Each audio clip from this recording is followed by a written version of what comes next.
For most of human history, humans did not eat for balance, variety, or pleasure. They ate to prevent the body from shutting down in the cold. During the Ice Age, much of the northern world was dry grassland and frozen ground. Edible plants were seasonal and often scarce. What remained available through long winters were large animals rich in fat and marrow. The human body, with its unusually large brain and constant need for energy, adapted to survive in that landscape. That pattern of survival may still be written into our biology. So why did early humans eat this way during the Ice Age? Imagine standing in a world where the horizon feels wider than today, and the air itself seems to pull moisture out of your lips. Much of the Ice Age, especially during colder phases of the late Pleistocene, was not simply winter forever. It was a pattern of cold, dryness, wind, and strong seasons that reshaped regions into open steppe and tundra. Trees were scarce across many northern landscapes, not because life had vanished, but because the climate favoured grasses, shrubs, and scattered patches of plants that could survive short summers. For an early human group, this meant that food was not waiting in one reliable place. It appeared and disappeared, moved across the land, and often demanded long travel at the exact moments when the body most wanted to stay still and conserve heat. In a warm, wet environment, plant foods can be gathered often and predictably. In Ice Age conditions, many edible plants were seasonal, low in calories, or hidden beneath snow and frozen ground for months. Even where plants existed, they were not arranged like a modern field or orchard. They were scattered, and their timing could be narrow. A small mistake in estimating the season could mean arriving after a brief window had already closed. This is one of the quiet reasons early humans could not eat whenever they wanted. Their meals were tied to climate and geography, not to preference. Hunger in this setting was not a personal feeling. It was a regular feature of the ecosystem. Cold also changes the meaning of distance. Walking 10 kilometers in mild weather is tiring. Walking that far in freezing wind while carrying tools, children, and whatever food you manage to secure is a different cost. Each extra hour outdoors can increase heat loss, raise the risk of injury, and drain the energy needed to stay alert. So the environment did not only limit what could be eaten, it pressured early humans to choose foods that justified the effort of obtaining them. In many Ice Age regions, the landscape favoured large herds of animals adapted to open ground. Those animals, in turn, offered dense energy, especially in fat-rich tissues and in the hidden calories of marrow. When plant calories were unreliable, animal calories could be the difference between a group that stayed warm through the night and a group that did not. This is where the origin story of our species matters. Humans are not merely another primate that learned to walk far. Humans carry an unusually expensive brain, and that brain demands a steady supply of energy even when the stomach is empty. Long before farms, long before stored grain, early humans had already become a species whose survival depended on balancing high costs with uncertain supply. The Ice Age did not create that problem from nothing, but it made the problem sharper. It forced the body and the group to operate in a constant negotiation between movement and rest, between risk and reward, between today's hunger and tomorrow's cold. So, when thinking about why early humans ate the way they did, it helps to picture the Ice Age not as a dramatic scene, but as steady pressure. The ground could be frozen, the water could be locked away in ice, and the growing season could be brief. In such conditions, abundance might exist in the form of migrating herds, but it was a moving abundance, and it could be absent for long stretches. A human group had to read tracks, weather, and the shape of the land with careful attention. It had to know where animals tended to pass, where shelter could be found, and where fuel for fire might still exist. Eating, then, was never separate from living. It was a direct response to the limits of a cold planet, and a reminder that much of human dietary history begins not with choice, but with constraint. Cold does more than lower temperature. It reorganizes priorities inside the human body. In Ice Age conditions, surviving the landscape meant not only finding food but converting that food into heat with minimal waste. The human body maintains a narrow internal temperature range, and even small drops can reduce coordination, slow thinking, and threaten survival. Unlike many large mammals of the steppe, humans did not grow thick fur or enter seasonal torpor. They relied on behavior, clothing, fire, and above all, metabolism. This is where the environment begins to shape eating patterns at a deeper level. When air is cold and wind is steady, the body burns more energy simply to maintain warmth.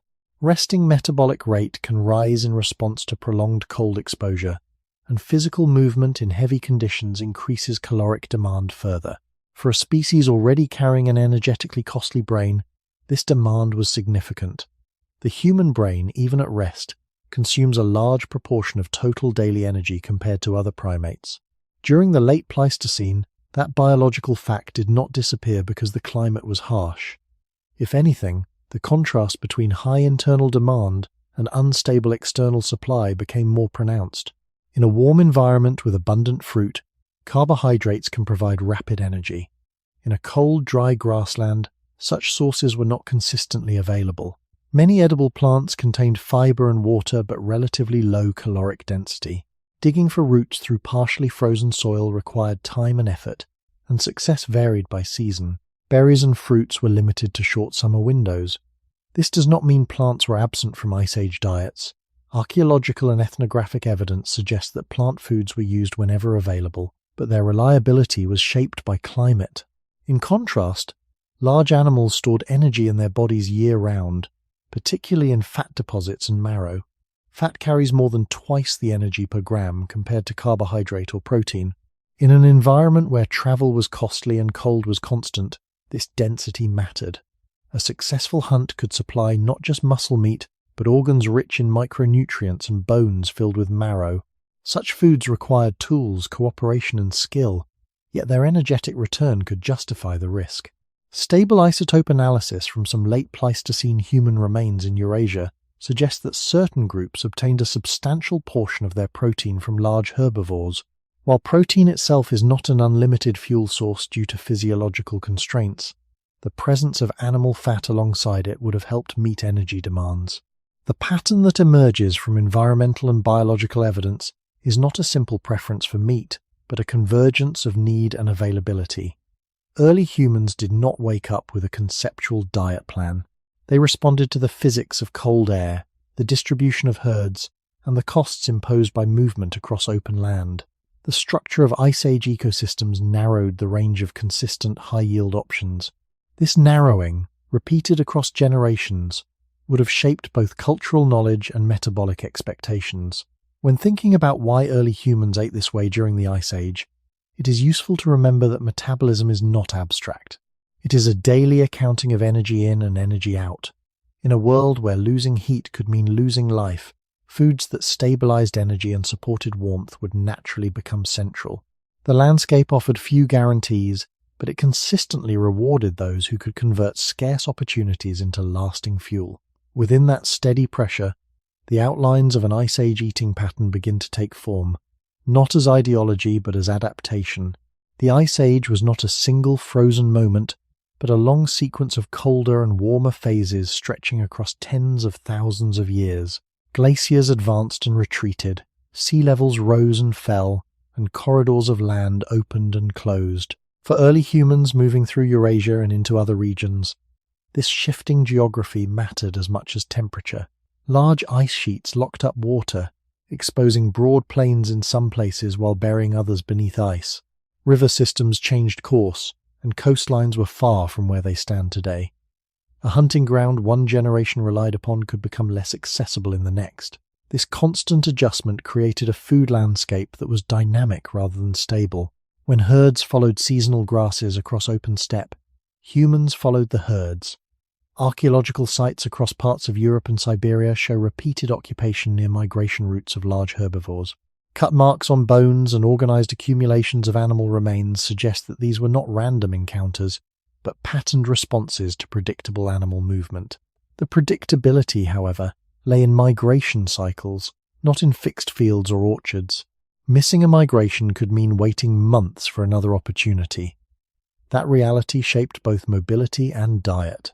Groups needed to be light enough to travel, skilled enough to process entire carcasses, and socially coordinated enough to distribute what they obtained. In this context, eating this way was tied to space and time. It was tied to the geography of the Pleistocene.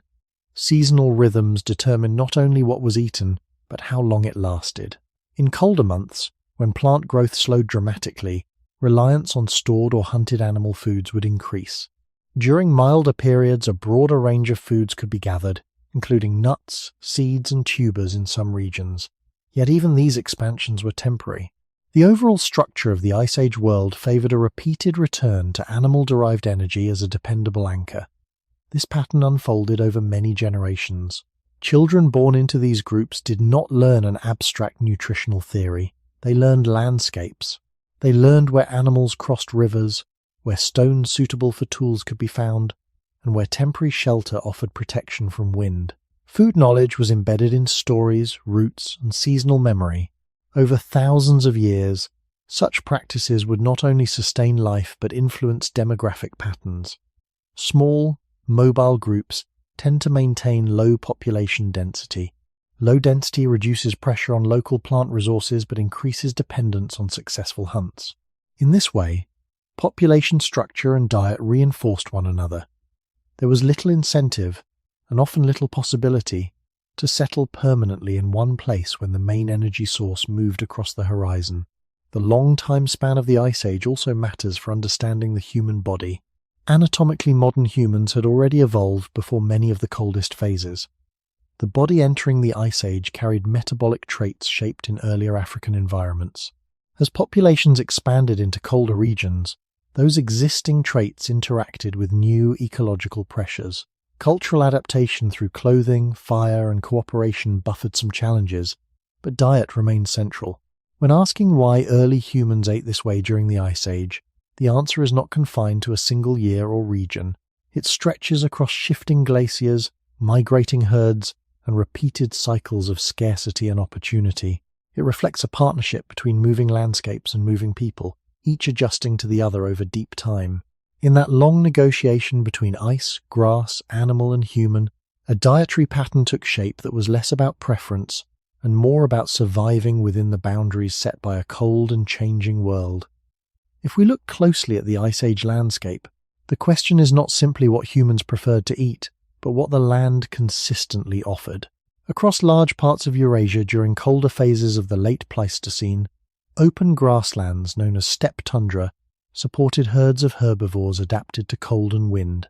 Mammoths, woolly rhinoceroses, bison, horses, reindeer, and other ungulates moved across wide territories in search of seasonal forage.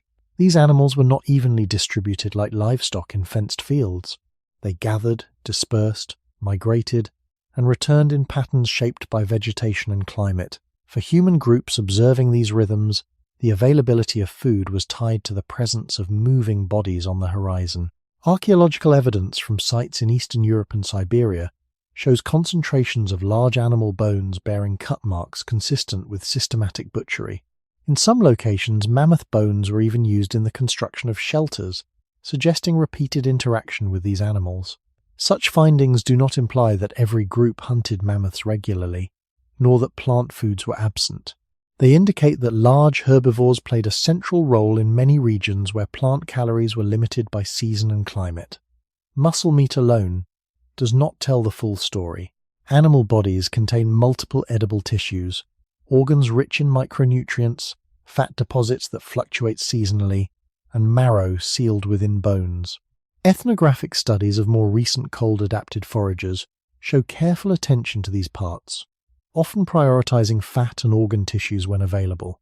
While we must avoid direct one-to-one comparisons across different times, the logic of energy density remains consistent. In an environment where travel is costly and cold increases caloric demand, foods that deliver more energy per unit weight become strategically valuable. At the same time, the Ice Age did not erase all plant foods. Seeds, nuts, tubers, and edible greens were gathered where climates allowed.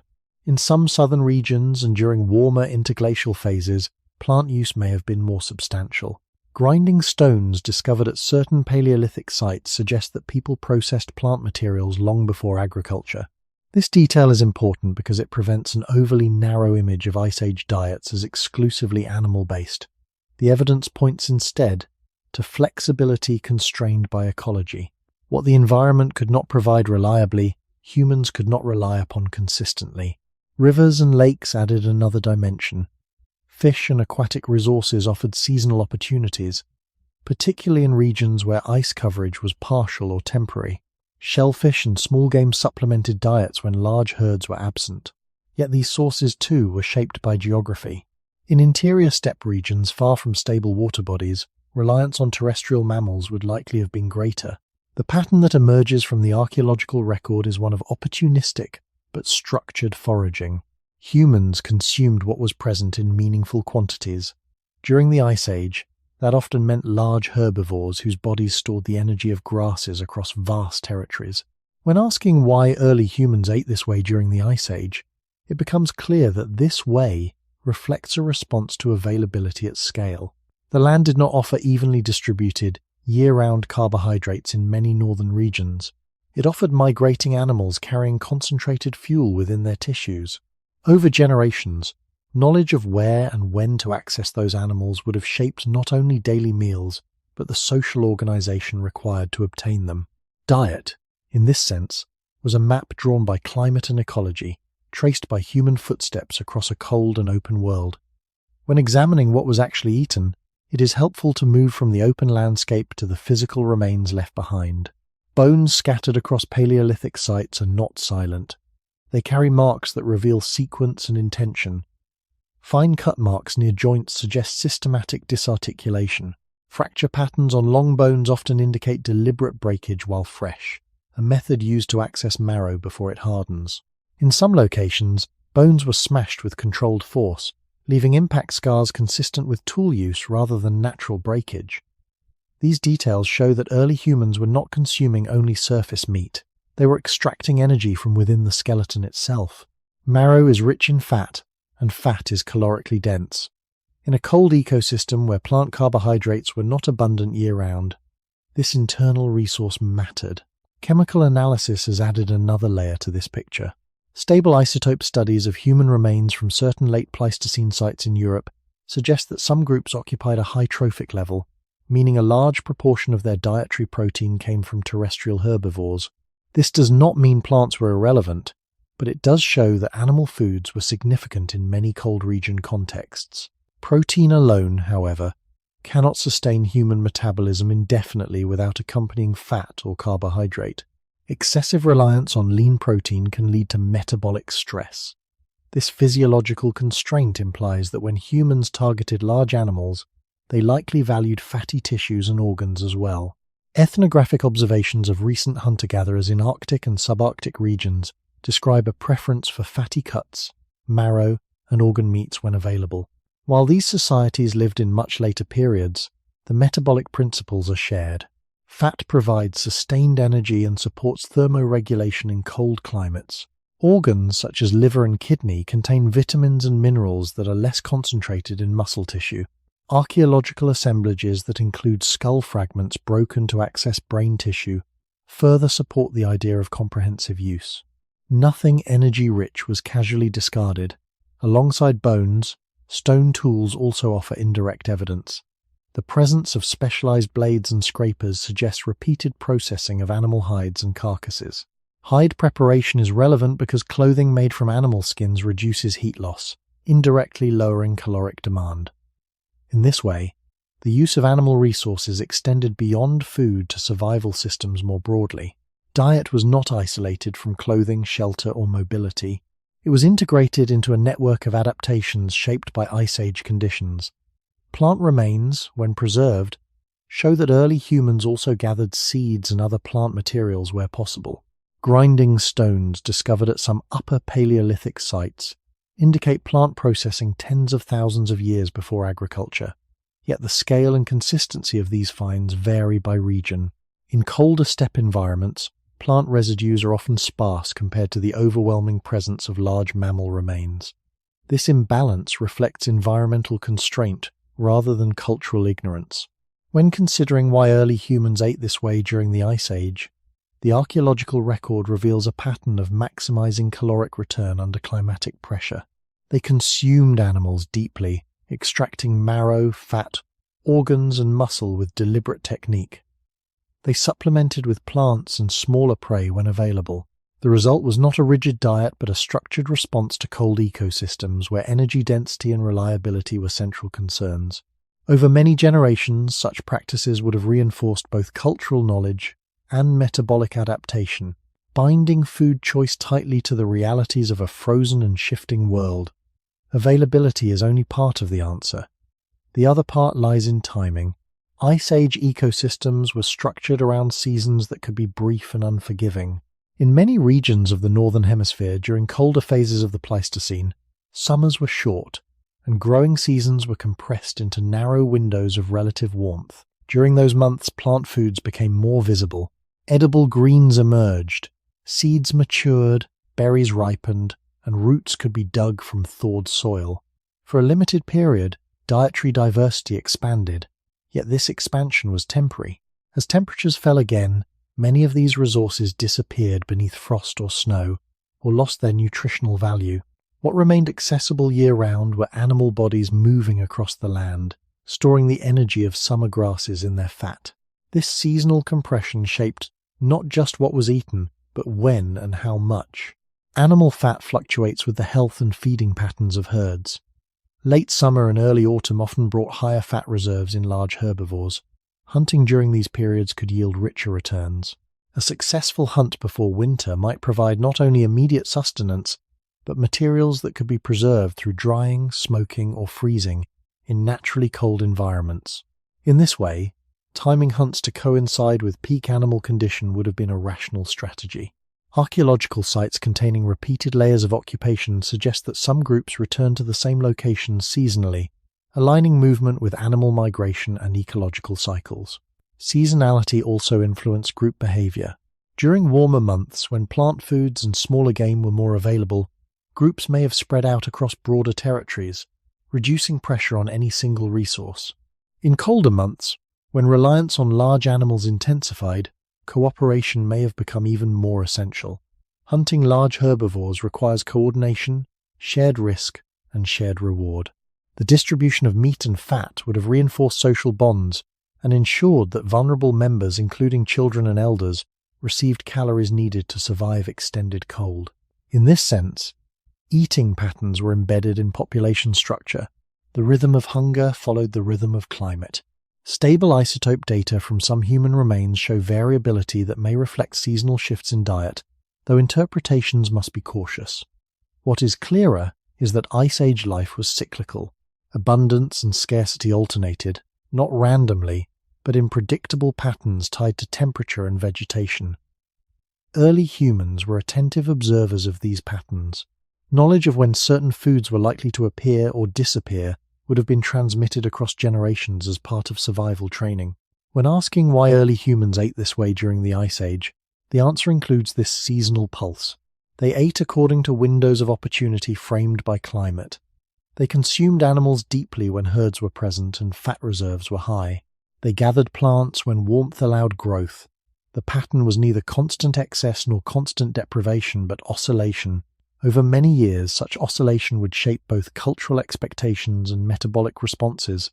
The human body today still responds to cycles of energy availability, storing surplus and mobilizing reserves when intake drops. That flexibility did not emerge in agricultural fields. It was practiced across open steppe and tundra, under skies where seasons dictated not only weather, but the boundaries of nourishment. In the Ice Age world, eating was synchronized with the calendar of the land itself, and that synchronization formed a core reason for why humans ate as they did. Long before fields and storage jars, the human brain had already become unusually large for a primate body. This expansion did not occur during the Ice Age alone, but its consequences were fully present by the late Pleistocene.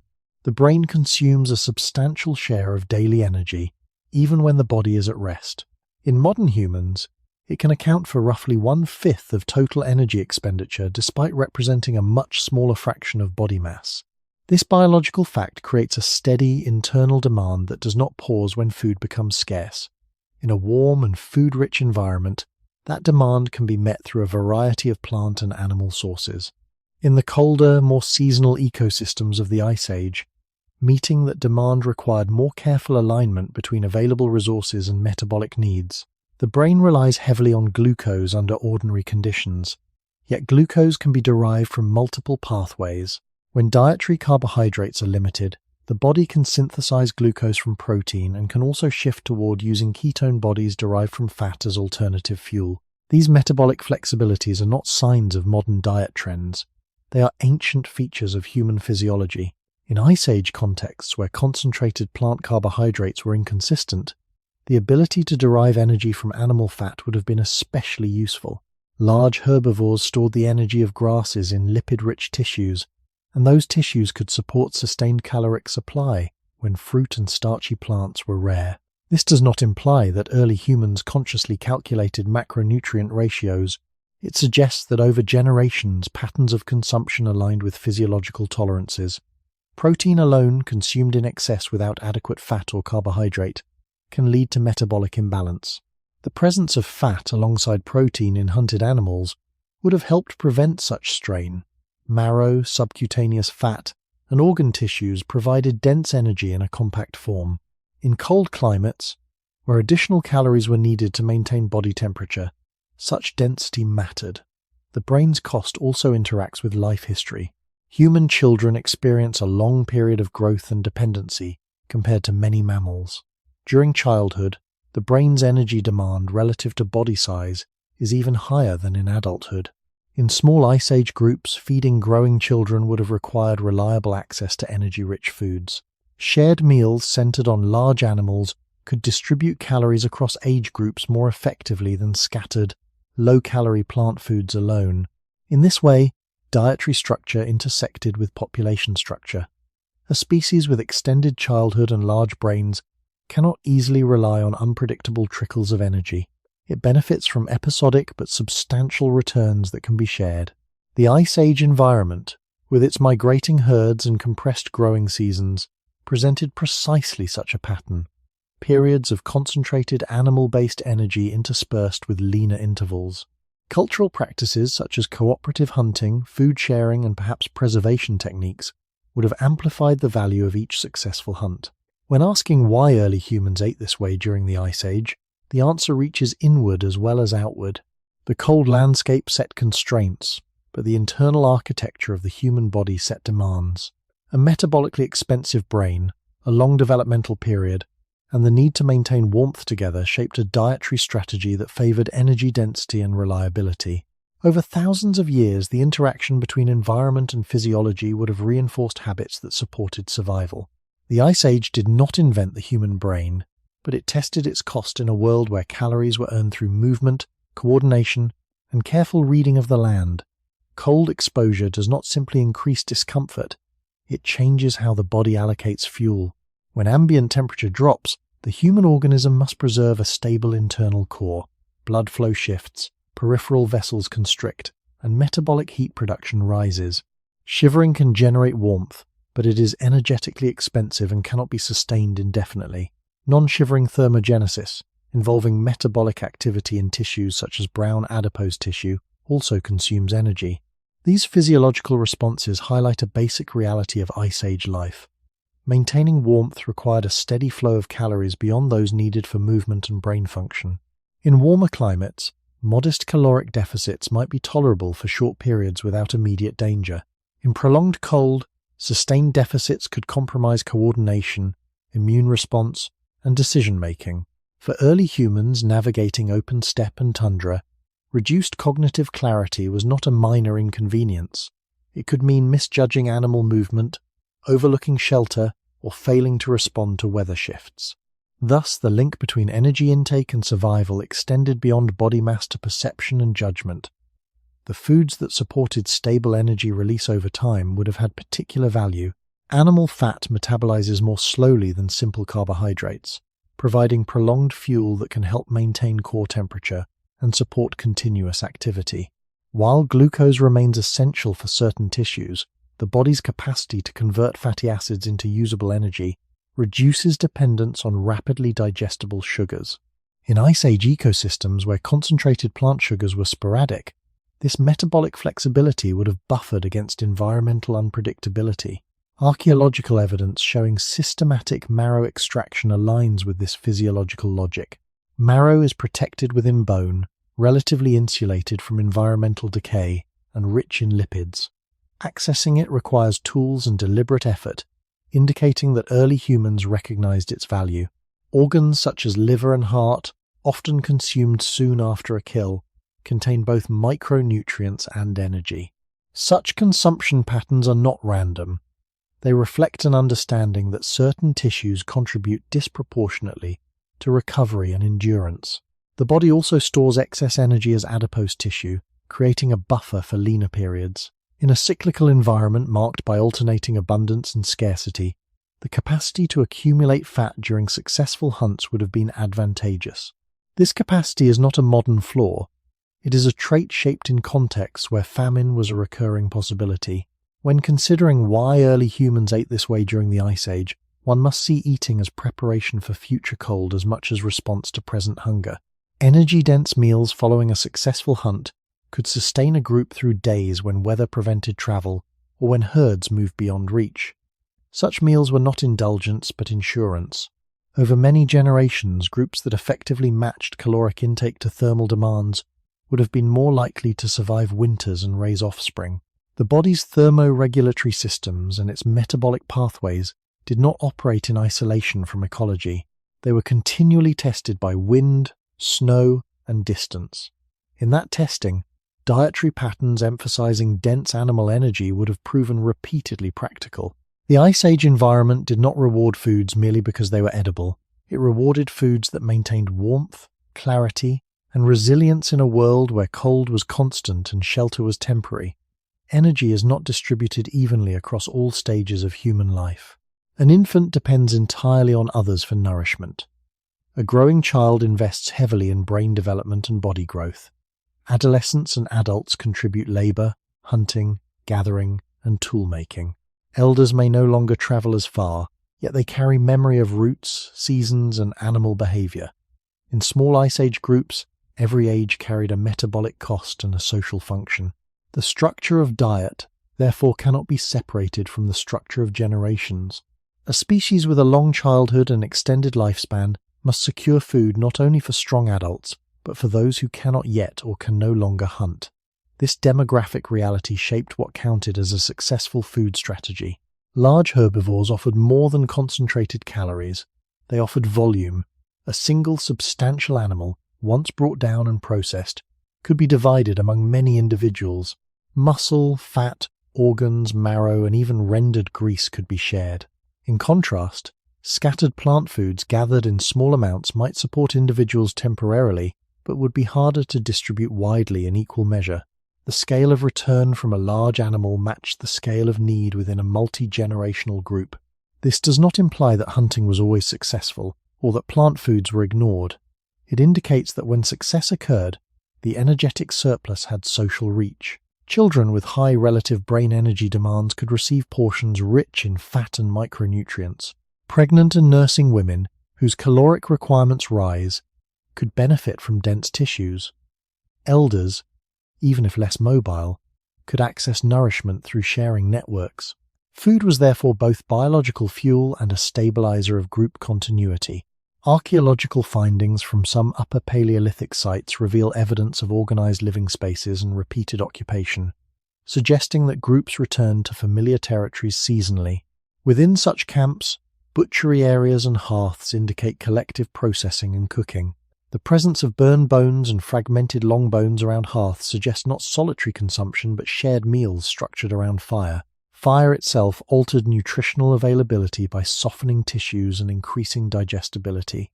Cooking may have reduced the energy cost of digestion and made certain nutrients more accessible, reinforcing the value of animal-based meals during colder periods. When asking why early humans ate this way during the Ice Age, the answer includes the demographic pattern of human life. A long-lived, slow-maturing species must think beyond immediate caloric replacement. It must secure enough energy to sustain growth, reproduction, and knowledge transmission across decades.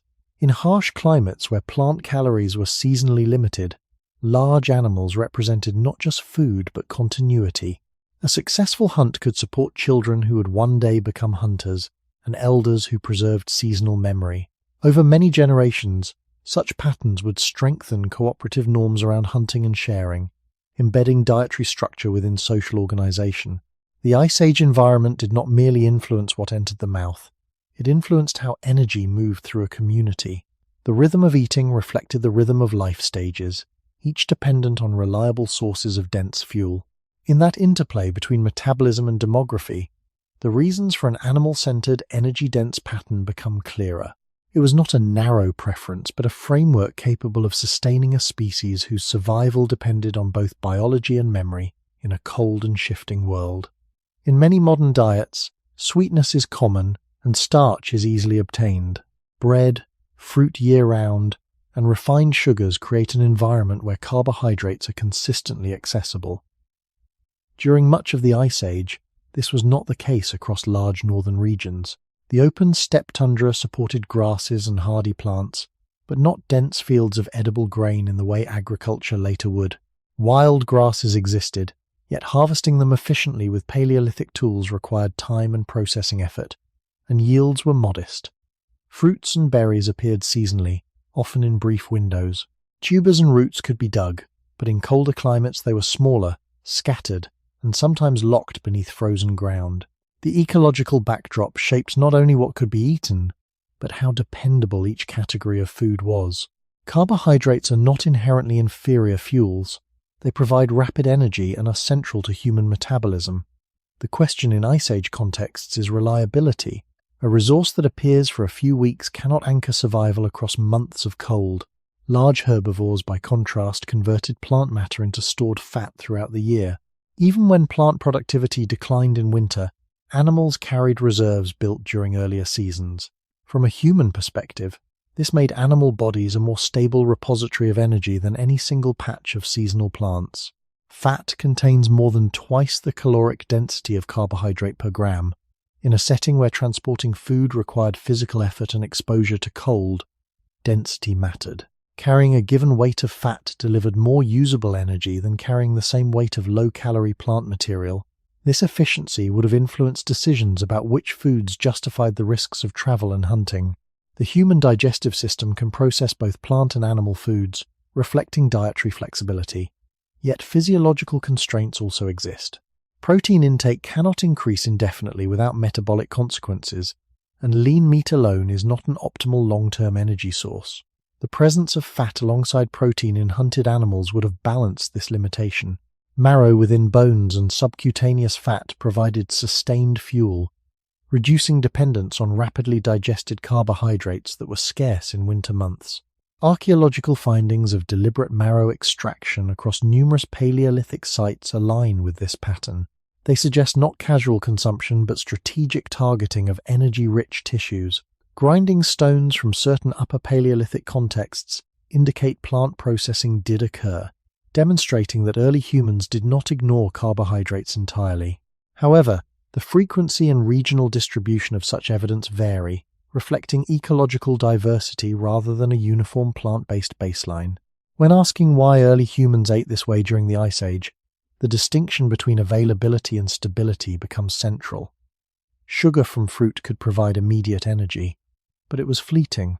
Seeds and wild grains could be gathered, but often in limited quantities and with substantial labor. Animal fat, once obtained, offered concentrated and relatively predictable fuel.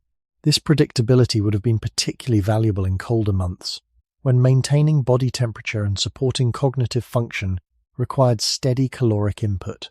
Over many generations, cultural knowledge would have reinforced the value of targeting fat-rich animals during seasons of peak condition.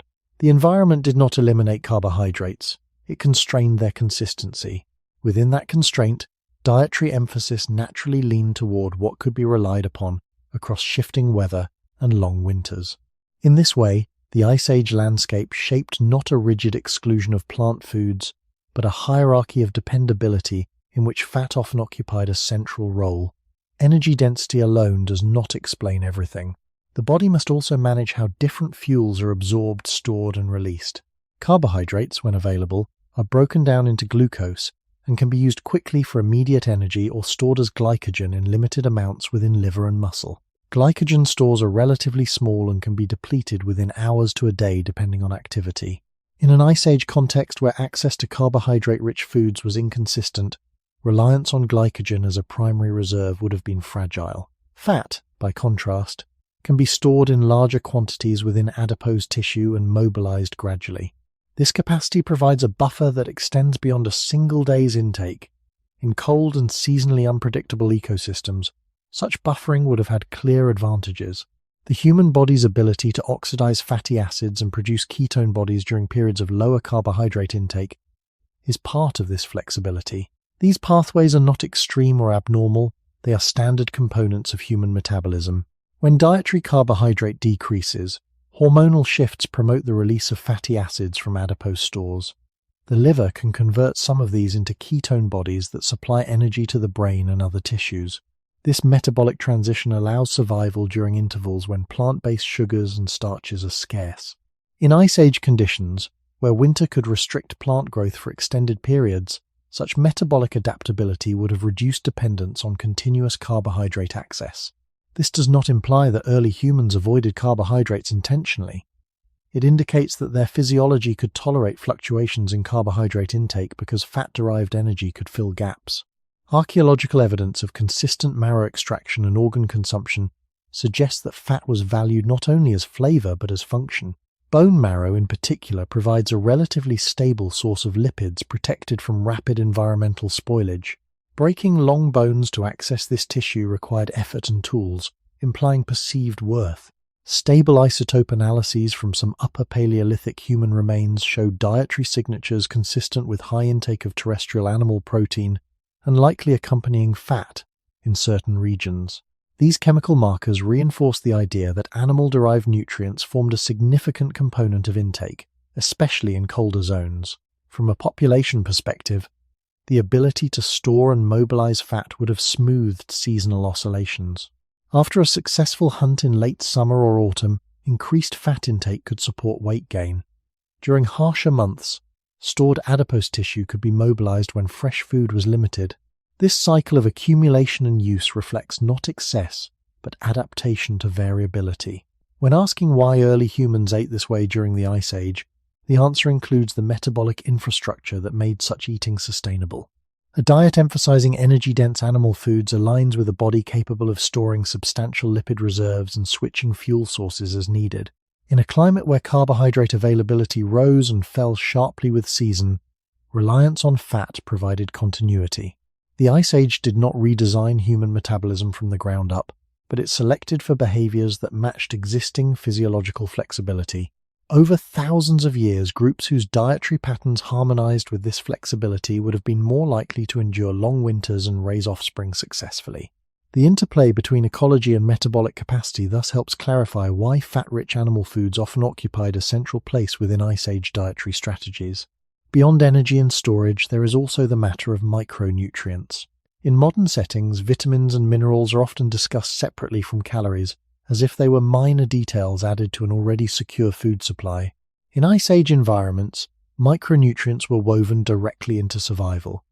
When plant diversity narrows during long winters, certain vitamins become harder to obtain from vegetation alone. Leafy greens and fresh fruits, rich in vitamin C and other compounds, are seasonal in cold climates. Prolonged absence of such nutrients can weaken connective tissue, impair wound healing, and reduce resilience against infection. Animal tissues, however, contain a range of micronutrients that can compensate for seasonal plant scarcity. Liver, for example, is rich in vitamins A and B12. Muscle meat provides iron and zinc. Fatty tissues and marrow contribute not only energy, but also fat-soluble vitamins that support immune and hormonal function. In cold, open landscapes where injuries from hunting or travel were possible, efficient recovery would have mattered. Nutrient-dense organs consumed soon after a kill could supply compounds that were otherwise difficult to access in winter. Archaeological evidence from certain Paleolithic sites indicates that organ consumption was common, inferred from cut marks on skulls and rib cages suggesting removal of internal tissues. This pattern implies recognition of nutritional value beyond simple caloric intake. Cooking practices further shaped micronutrient availability. Controlled use of fire, documented in multiple Paleolithic contexts, would have altered both digestibility and safety of foods. Heating animal tissues can reduce pathogen load and improve energy extraction. Some micronutrients are sensitive to heat, but overall, Cooking likely enhanced net caloric gain and reduced metabolic cost of digestion. In an environment where total energy balance was tight, even small gains in efficiency could accumulate across generations. Plant foods, when available, still played a role in micronutrient diversity. Seeds and tubers contain minerals and certain vitamins, and some upper Paleolithic grinding tools suggest plant processing. Yet the seasonal and regional variability of plant remains indicates that reliance on them fluctuated. In colder steppe zones, the consistency of large animal remains at archaeological sites contrasts with more sporadic plant evidence. This contrast supports the view that while plant foods contributed where ecology permitted, animal foods often provided a dependable baseline of both energy and essential nutrients. When asking why early humans ate this way during the Ice Age, micronutrient security adds another layer to the explanation. It was not only about staying warm or fueling a large brain, it was also about maintaining tissue integrity, supporting reproduction, and resisting infection in harsh climates. A dietary pattern centered on comprehensive use of animal bodies, muscle, fat, organs, marrow, would have delivered a broad spectrum of nutrients in a relatively predictable package. Over many winters, groups that effectively integrated these sources into shared meals would likely have experienced fewer deficiencies and greater resilience. The Ice Age environment constrained plant abundance and compressed growing seasons, but it also offered animals whose tissues concentrated the nutrients of entire landscapes. By accessing those tissues thoroughly, early humans aligned their intake with both caloric and micronutrient demands imposed by cold ecosystems. In that alignment, the pattern of eating during the Ice Age becomes clearer, shaped by a convergence of energy density, storage capacity, and nutritional completeness within a world defined by ice and season. Bones endure long after flesh has vanished, and for Ice Age archaeology they serve as one of the clearest records of human choice. When large herbivore skeletons are found at Paleolithic sites with patterned cut marks near joints, deliberate fracturing of long bones, and concentrations of specific body parts, these arrangements suggest planning rather than accident. The distribution of remains often reveals which portions of animals were transported back to camp and which were left at kill sites. In several Upper Paleolithic contexts across Europe, higher densities of limb bones rich in marrow appear within habitation areas, while less energy-dense portions are more likely to be found elsewhere. Such patterns imply selective transport, guided by considerations of weight, energy return, and distance. In cold landscapes where mobility was necessary, carrying entire carcasses over long stretches would have been inefficient. Removing high-value tissues before transport reduced load while preserving caloric density. Stable isotope analysis of human bones adds another dimension. Ratios of nitrogen and carbon isotopes in collagen can reflect trophic level, indicating the relative contribution of animal versus plant protein in long-term diet. Some late Pleistocene individuals from northern regions display isotope signatures consistent with significant intake of terrestrial herbivores.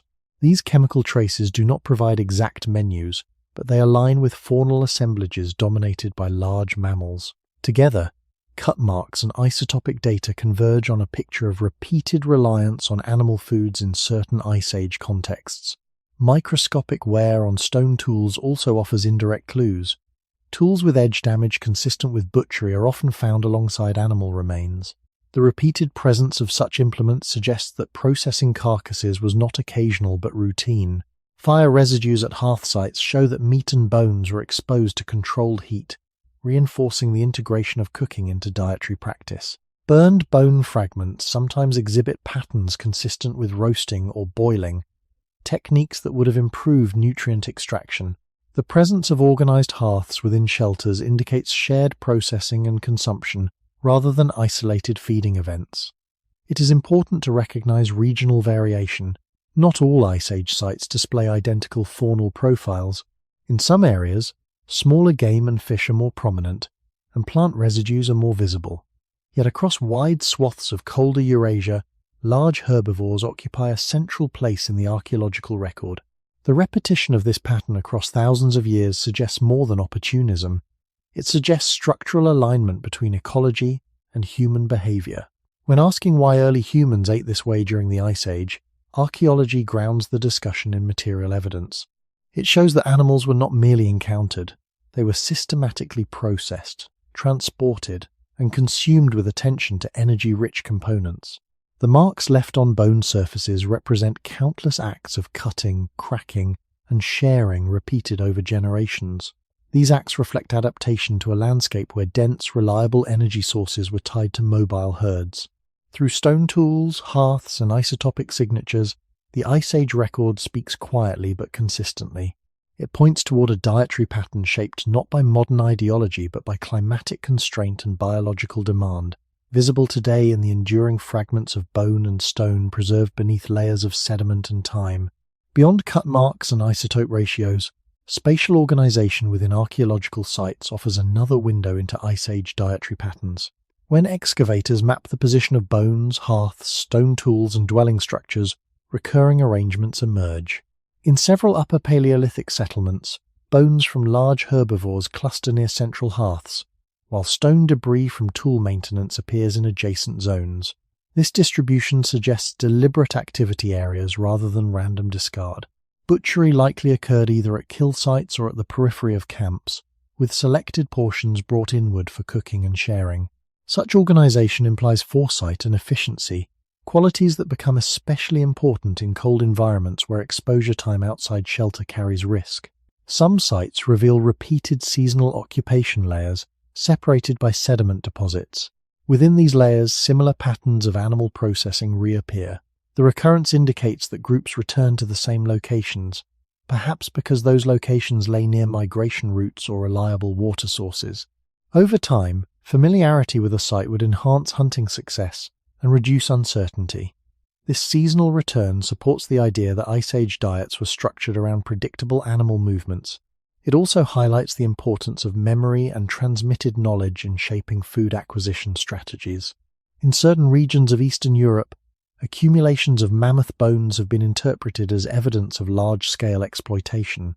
While interpretations must remain cautious, the sheer volume of remains at some sites points to repeated encounters with particular species. The use of mammoth bones in shelter construction further indicates close integration of animal resources into daily life. Food, fuel, building material, and clothing were interconnected. Such integration reinforces the view that reliance on large herbivores extended beyond calories alone. It permeated survival systems. Taphonomic analysis, which examines how bones break and weather over time, also helps distinguish human activity from natural predation. Spiral fractures on fresh bone, impact marks from stone tools, and patterns of marrow extraction differ from gnawing by carnivores. Where these human-specific signatures dominate, they affirm intentional processing. The consistency of these signatures across diverse sites suggests that marrow extraction and comprehensive carcass use were not isolated behaviors but widespread practices. In some localities, evidence of small game and plant processing appears alongside large mammal remains. Grinding stones, charred seeds, and fish bones indicate dietary breadth where ecology permitted. Yet even in these more varied contexts, large animals frequently remain prominent. This pattern underscores the balance between flexibility and dependence. Early humans exploited multiple food sources, but in colder steppe and tundra environments, large herbivores often formed the backbone of caloric intake. When asking why early humans ate this way during the Ice Age, spatial and contextual archaeology deepens the answer. The layout of camps, repetition of activity zones, and transport decisions reveal strategic emphasis on energy-dense animal parts. They show that diet was not a matter of isolated meals, but of structured routines embedded within living spaces. Each hearth, encircled by cracked bones and tool fragments, marks a point where ecological opportunity met human organization. Across thousands of years, these patterned spaces accumulated, leaving behind material traces of a dietary strategy tuned to the rhythms and constraints of a cold world. Chemical traces preserved in ancient teeth and bones add another quiet layer to the story. While cut marks and hearths show how animals were processed, microscopic residues and isotopic signatures help estimate what proportion of diet came from different sources over time. Nitrogen isotope ratios in bone collagen tend to rise with each step up the food chain. In several late Pleistocene individuals from colder parts of Europe, elevated nitrogen values suggest diets rich in terrestrial herbivore protein. Carbon isotopes help distinguish between marine and terrestrial sources, clarifying whether coastal populations relied more heavily on fish and sea mammals. In inland steppe regions, isotope data often align with terrestrial megafauna consumption. These measurements are not precise menus, yet they consistently point towards substantial animal-derived intake in certain Ice Age contexts. Dental microwear and calculus analysis provide complementary insights. Microscopic scratches and pits on tooth surfaces can reflect habitual chewing of particular textures. In some Upper Paleolithic samples, wear patterns correspond with consumption of tough animal tissues, though plant foods likely contributed as well. More recently, researchers have examined dental calculus mineralized plaque for trapped micro-remains. Starch granules and plant fibers found in calculus confirm that plant foods were used long before agriculture. However, the frequency and type of plant residues vary regionally, reinforcing the view that ecology shaped dietary emphasis. In colder, open environments, the archaeological and chemical record often converges on a strong animal component. Fat consumption leaves fewer direct chemical traces than protein, yet its importance can be inferred indirectly. The repeated fracture of long bones for marrow and the transport of limb segments rich in fat-bearing tissues imply deliberate targeting of lipid sources. Ethnographic parallels from later cold-adapted foragers show similar practices, emphasizing marrow and organ consumption when available. While one must avoid projecting recent patterns uncritically onto the distant past, the physiological logic remains stable. Fat provides dense energy that supports thermoregulation and sustained activity. When multiple lines of evidence, cut marks, isotopes, microwear, calculus are considered together, a coherent picture emerges. Early humans during the Ice Age consumed a range of foods shaped by region and season, yet in many colder settings, large herbivores contributed a substantial portion of dietary protein and likely accompanying fat. This convergence across independent methods strengthens confidence in interpretation. It suggests that the emphasis on animal-derived energy was not an isolated anomaly but a recurring response to environmental structure. When asking why early humans ate this way during the Ice Age, chemical and microscopic data anchor the answer in material reality. They show that dietary patterns inferred from bones and tools are echoed in the tissues of the people themselves. Over thousands of years, repeated consumption of energy-dense animal foods would have interacted with metabolic pathways capable of storing and mobilizing fat, supporting warmth and cognitive function in cold climates. The Ice Age record does not present a single universal diet, but in many northern landscapes it consistently reveals a pattern aligned with the demands of cold ecosystems. Through molecules locked in bone and enamel, the past quietly affirms that eating during the Ice Age was shaped by the convergence of climate, physiology, and available prey, leaving traces that persist long after flesh has returned to soil. Seasonality during the Ice Age did not simply alternate between cold and warmth. It structured opportunity and risk in repeating cycles that early humans had to anticipate with care.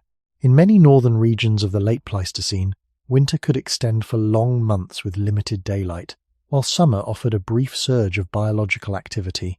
Plants that lay dormant beneath frost would reappear in narrow windows, and migratory animals would follow emerging grasses across open plains. For human groups, this meant that the availability of food expanded and contracted in a rhythm tied directly to temperature and sunlight. Eating patterns, therefore, were not static across the year but adjusted to these pulses of abundance and scarcity. During summer, a broader spectrum of resources could be gathered. Berries, seeds, and certain tubers became accessible, and smaller game might be easier to capture in dispersed landscapes.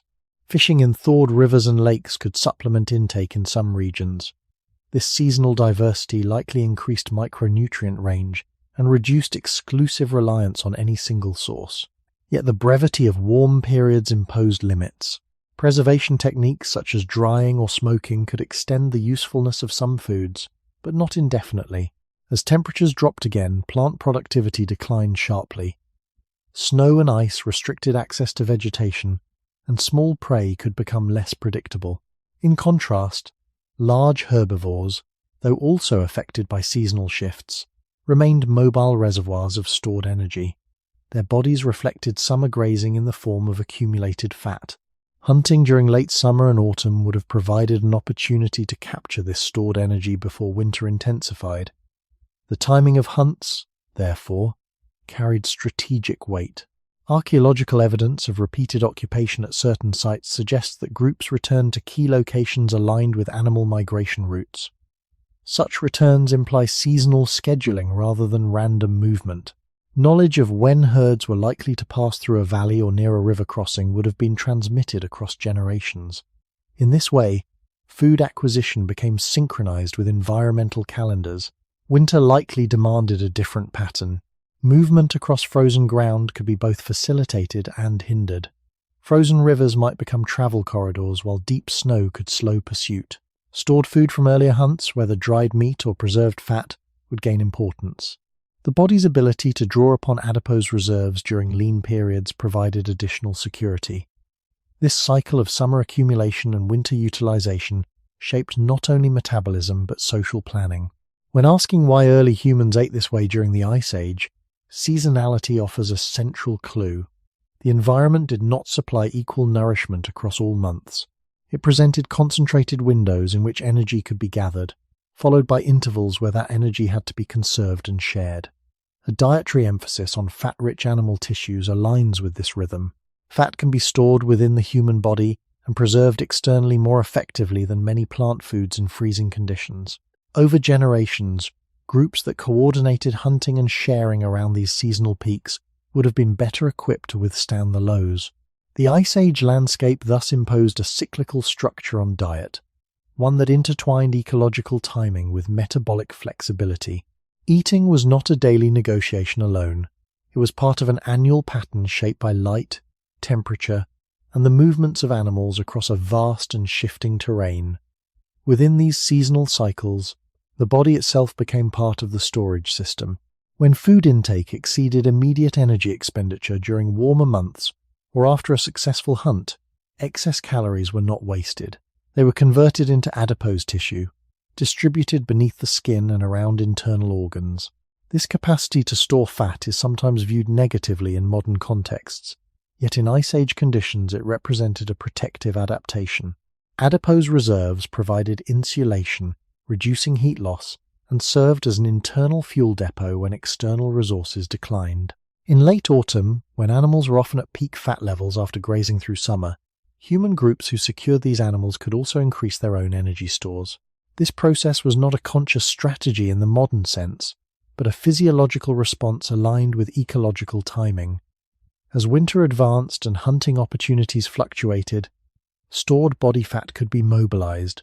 Hormonal shifts triggered the release of fatty acids into the bloodstream, supplying tissues with sustained energy. The liver could convert some of these into ketone bodies to support brain metabolism when carbohydrate intake fell. Such transitions allowed humans to endure intervals of reduced food access without immediate collapse. This metabolic resilience would have been particularly important during storms, prolonged cold snaps, or unsuccessful hunts. The ability to rely on internal reserves for days or even weeks reduced the risk that short-term scarcity would become fatal. Seasonal variation likely influenced body composition across the year. Ethnographic observations from later cold-adapted populations show fluctuations in weight tied to resource availability. While direct measurements from Ice Age populations are not possible, skeletal remains sometimes indicate episodes of physiological stress during development, suggesting periods of nutritional strain. These signs remind us that resilience did not eliminate hardship.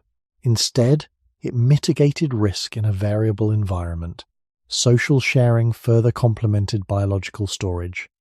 After a large kill, distributing meat and fat across the group reduced individual vulnerability.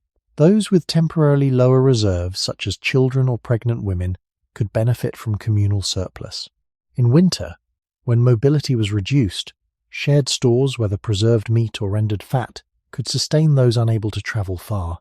The combination of personal adipose storage and group-level sharing created layered security. When asking why early humans ate this way during the Ice Age, this interplay between season, body, and community becomes central. The emphasis on energy-dense animal foods during periods of abundance supported not only immediate warmth but future stability. Fat consumption was not excess, it was preparation. The body's capacity to accumulate and later mobilize lipids mirrored the ecological rhythm of feast and lean. Over thousands of years, such cyclical adaptation would reinforce dietary practices that aligned with metabolic design. The Ice Age did not provide steady, evenly distributed nourishment. It offered pulses. Humans responded by building reserves within their bodies and within their social networks that could bridge the quiet gaps between those pulses. In that rhythm of accumulation and release, the pattern of eating in a cold world becomes clearer, grounded in the meeting of ecological timing and biological capacity. Seasonal rhythm also shaped movement across the landscape. Ice Age groups were not fixed in one location year-round. Mobility was an adaptation to uneven distribution of food, water, and shelter. During warmer months, when plant foods and smaller animals were more dispersed but accessible, groups might spread out, exploiting broader territories. Such dispersal reduced pressure on any single patch of land and allowed flexible gathering. As colder months approached and plant productivity declined, mobility patterns often shifted. Following herds of large herbivores required coordinated travel along established routes. River valleys, passes between hills, and edges of open plains became recurring corridors. These corridors formed a seasonal geography of food. Archaeological evidence of repeated occupation at specific sites suggests that early humans returned to key nodes within this geography at predictable times of year. Camps positioned near migration bottlenecks or water sources provided strategic vantage points. From these positions, hunters could intercept animals whose seasonal movement concentrated them temporarily. The timing of such interception mattered. Late summer and early autumn hunts could yield animals with higher fat reserves, increasing caloric return. Winter travel across frozen rivers might facilitate movement but limit access to plant foods, intensifying reliance on stored or hunted animal resources. Mobility required energy, and energy came from diet. The more reliable and dense the food source, the more confidently a group could undertake seasonal relocation. Carrying dried meat or rendered fat extended the range of travel by reducing the need for immediate foraging.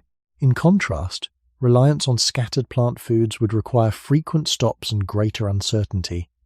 Thus, diet influenced not only internal metabolism but external range. Over generations, routes became embedded in collective memory. Elders likely contributed knowledge of seasonal pathways and safe shelters. Children learned the rhythm of departure and return, associating certain landscapes with particular foods. This transmission of seasonal geography reinforced dietary patterns tied to animal migration. When asking why early humans ate this way during the Ice Age, mobility offers another part of the answer. The environment did not present food evenly in space. It presented it in moving clusters that required following. Large herbivores embodied concentrated energy traveling across vast steppe. To access that energy, humans also had to move. The logistical demands of such movement favored foods that justified transport costs and supported endurance. Fat-rich tissues, once acquired, could be carried, stored, and shared more effectively than bulky, low-calorie plant matter in freezing conditions. This interplay between season, movement, and caloric density created a feedback loop. Successful hunts enabled further travel, which in turn opened access to new hunting grounds. Over time, dietary emphasis and mobility patterns became intertwined components of a single adaptive strategy. The Ice Age world was defined by motion glaciers advancing and retreating, animals migrating, rivers freezing and thawing. Human eating patterns were woven into this motion.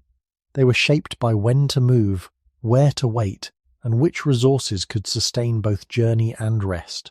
Within this seasonal choreography of landscape and life, the reasons for an energy-dense, animal-centered pattern become clearer, grounded in the necessity of aligning body, group, and geography across the turning of each year. Small Ice Age groups were not only units of survival but units of distribution. Food obtained by one individual rarely remained with that individual alone. Ethnographic studies of later hunter-gatherer societies, while separated by time, consistently show structured sharing norms around large game. Such sharing reduces risk, stabilizes group cohesion, and ensures that vulnerable members receive nourishment. In the Ice Age context, where hunting large herbivores involved danger and uncertainty, pooling returns would have been a rational response to variability. A single hunter might fail repeatedly, Yet within a cooperative network, the probability that someone succeeds increases. When success occurred, dividing meat and fat across the group smoothed individual fluctuations. Archaeological evidence of centralized hearths, surrounded by dispersed bone fragments, suggests collective consumption rather than isolated meals. The arrangement of living spaces in certain Upper Paleolithic sites indicates clusters of activity around shared fires, reinforcing the social dimension of eating. Large animals provided sufficient volume to sustain communal sharing. This scale matters. Smaller prey, though valuable, yield limited caloric surplus. A mammoth, bison, or large deer offers a different magnitude of return. Such magnitude supports multi-generational groups and allows strategic distribution of nutrient-rich organs and fat. Social rules likely governed who received particular portions, though the specifics remain unknown.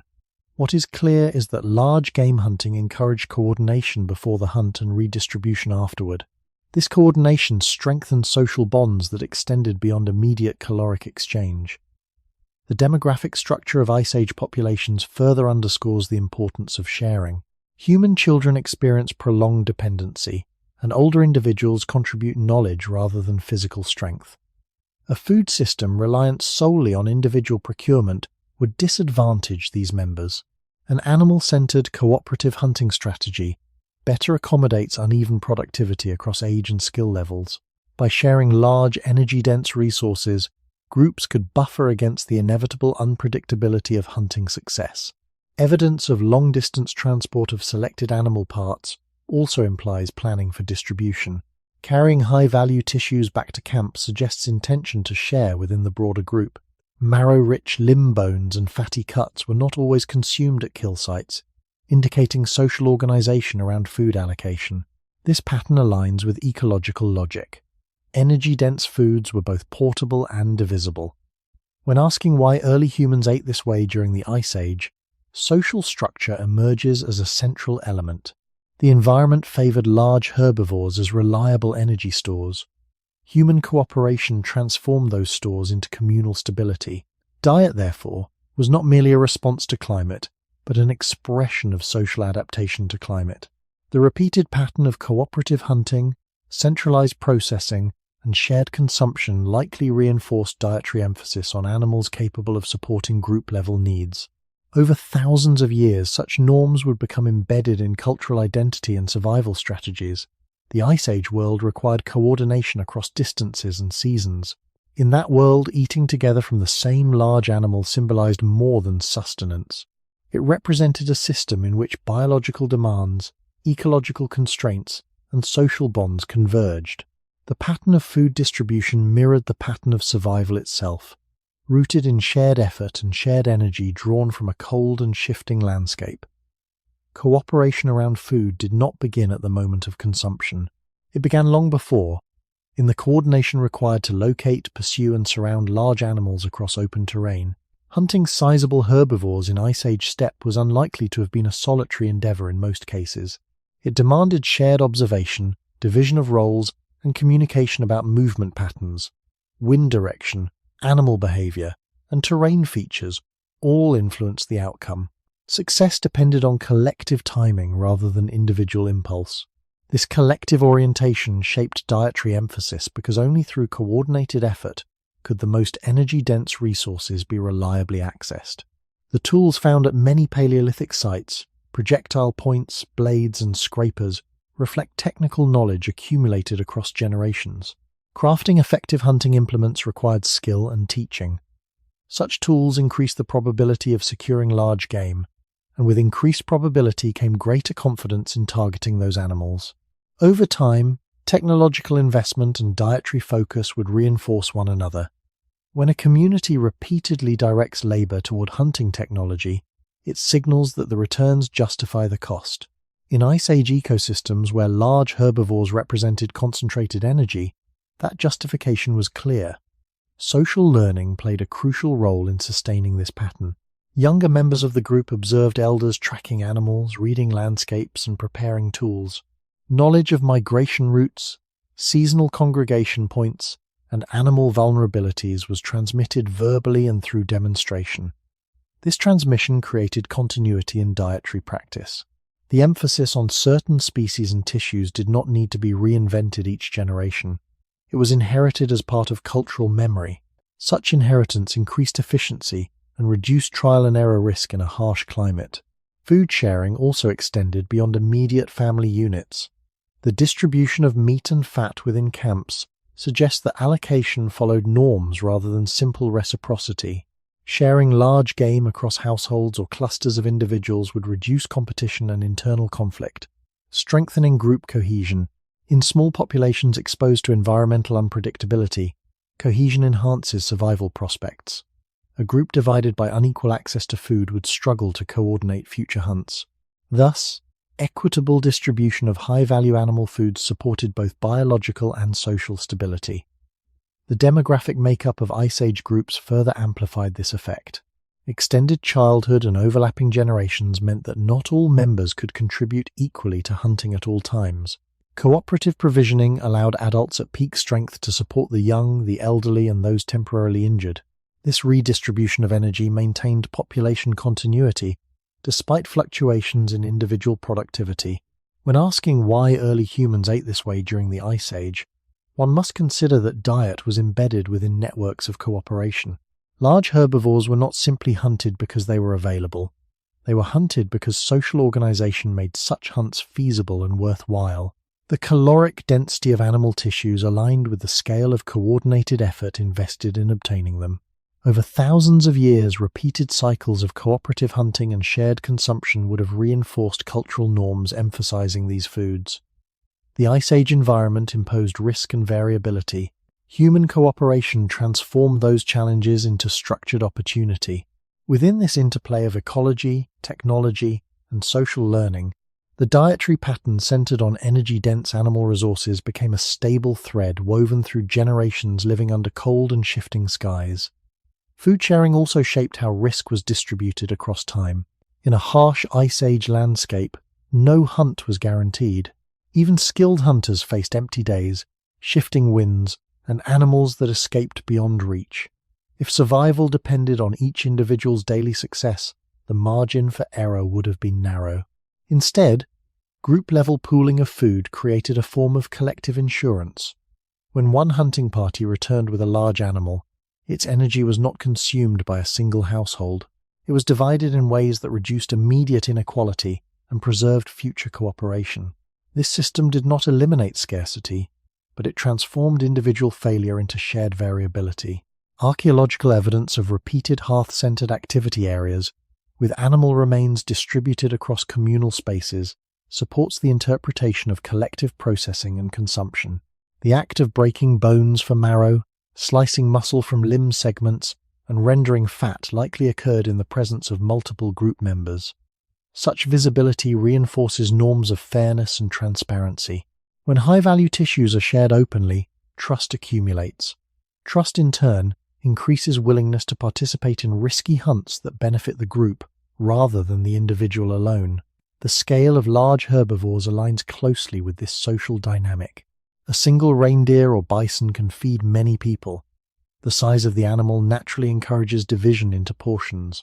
Smaller prey, while important, do not generate the same scale of surplus. In Ice Age conditions, where maintaining warmth and supporting brain function required steady caloric input, large game created opportunities to stabilize group energy balance. By distributing fat-rich tissues across age and gender categories, communities could buffer the uneven productivity inherent in seasonal hunting.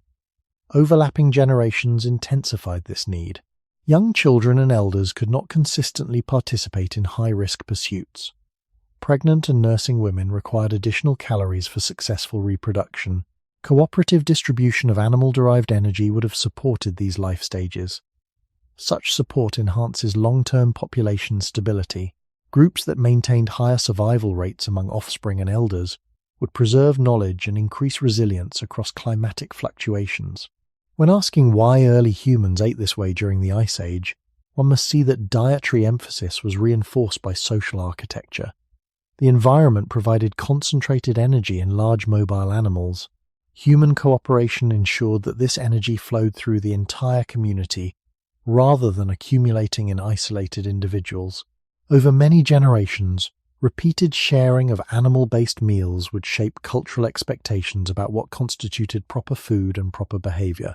The Ice Age was not merely a cold backdrop. It was a setting in which cooperation and caloric density converged. Eating patterns that favored large, energy-rich animals were supported not only by metabolic need and ecological availability, but by social mechanisms that transformed episodic abundance into sustained group survival. In that convergence of biology and cooperation, the reasons behind an animal-centered pattern become clearer, rooted in a collective response to the risks and rhythms of a frozen world. For most of the Ice Age, agriculture did not yet exist.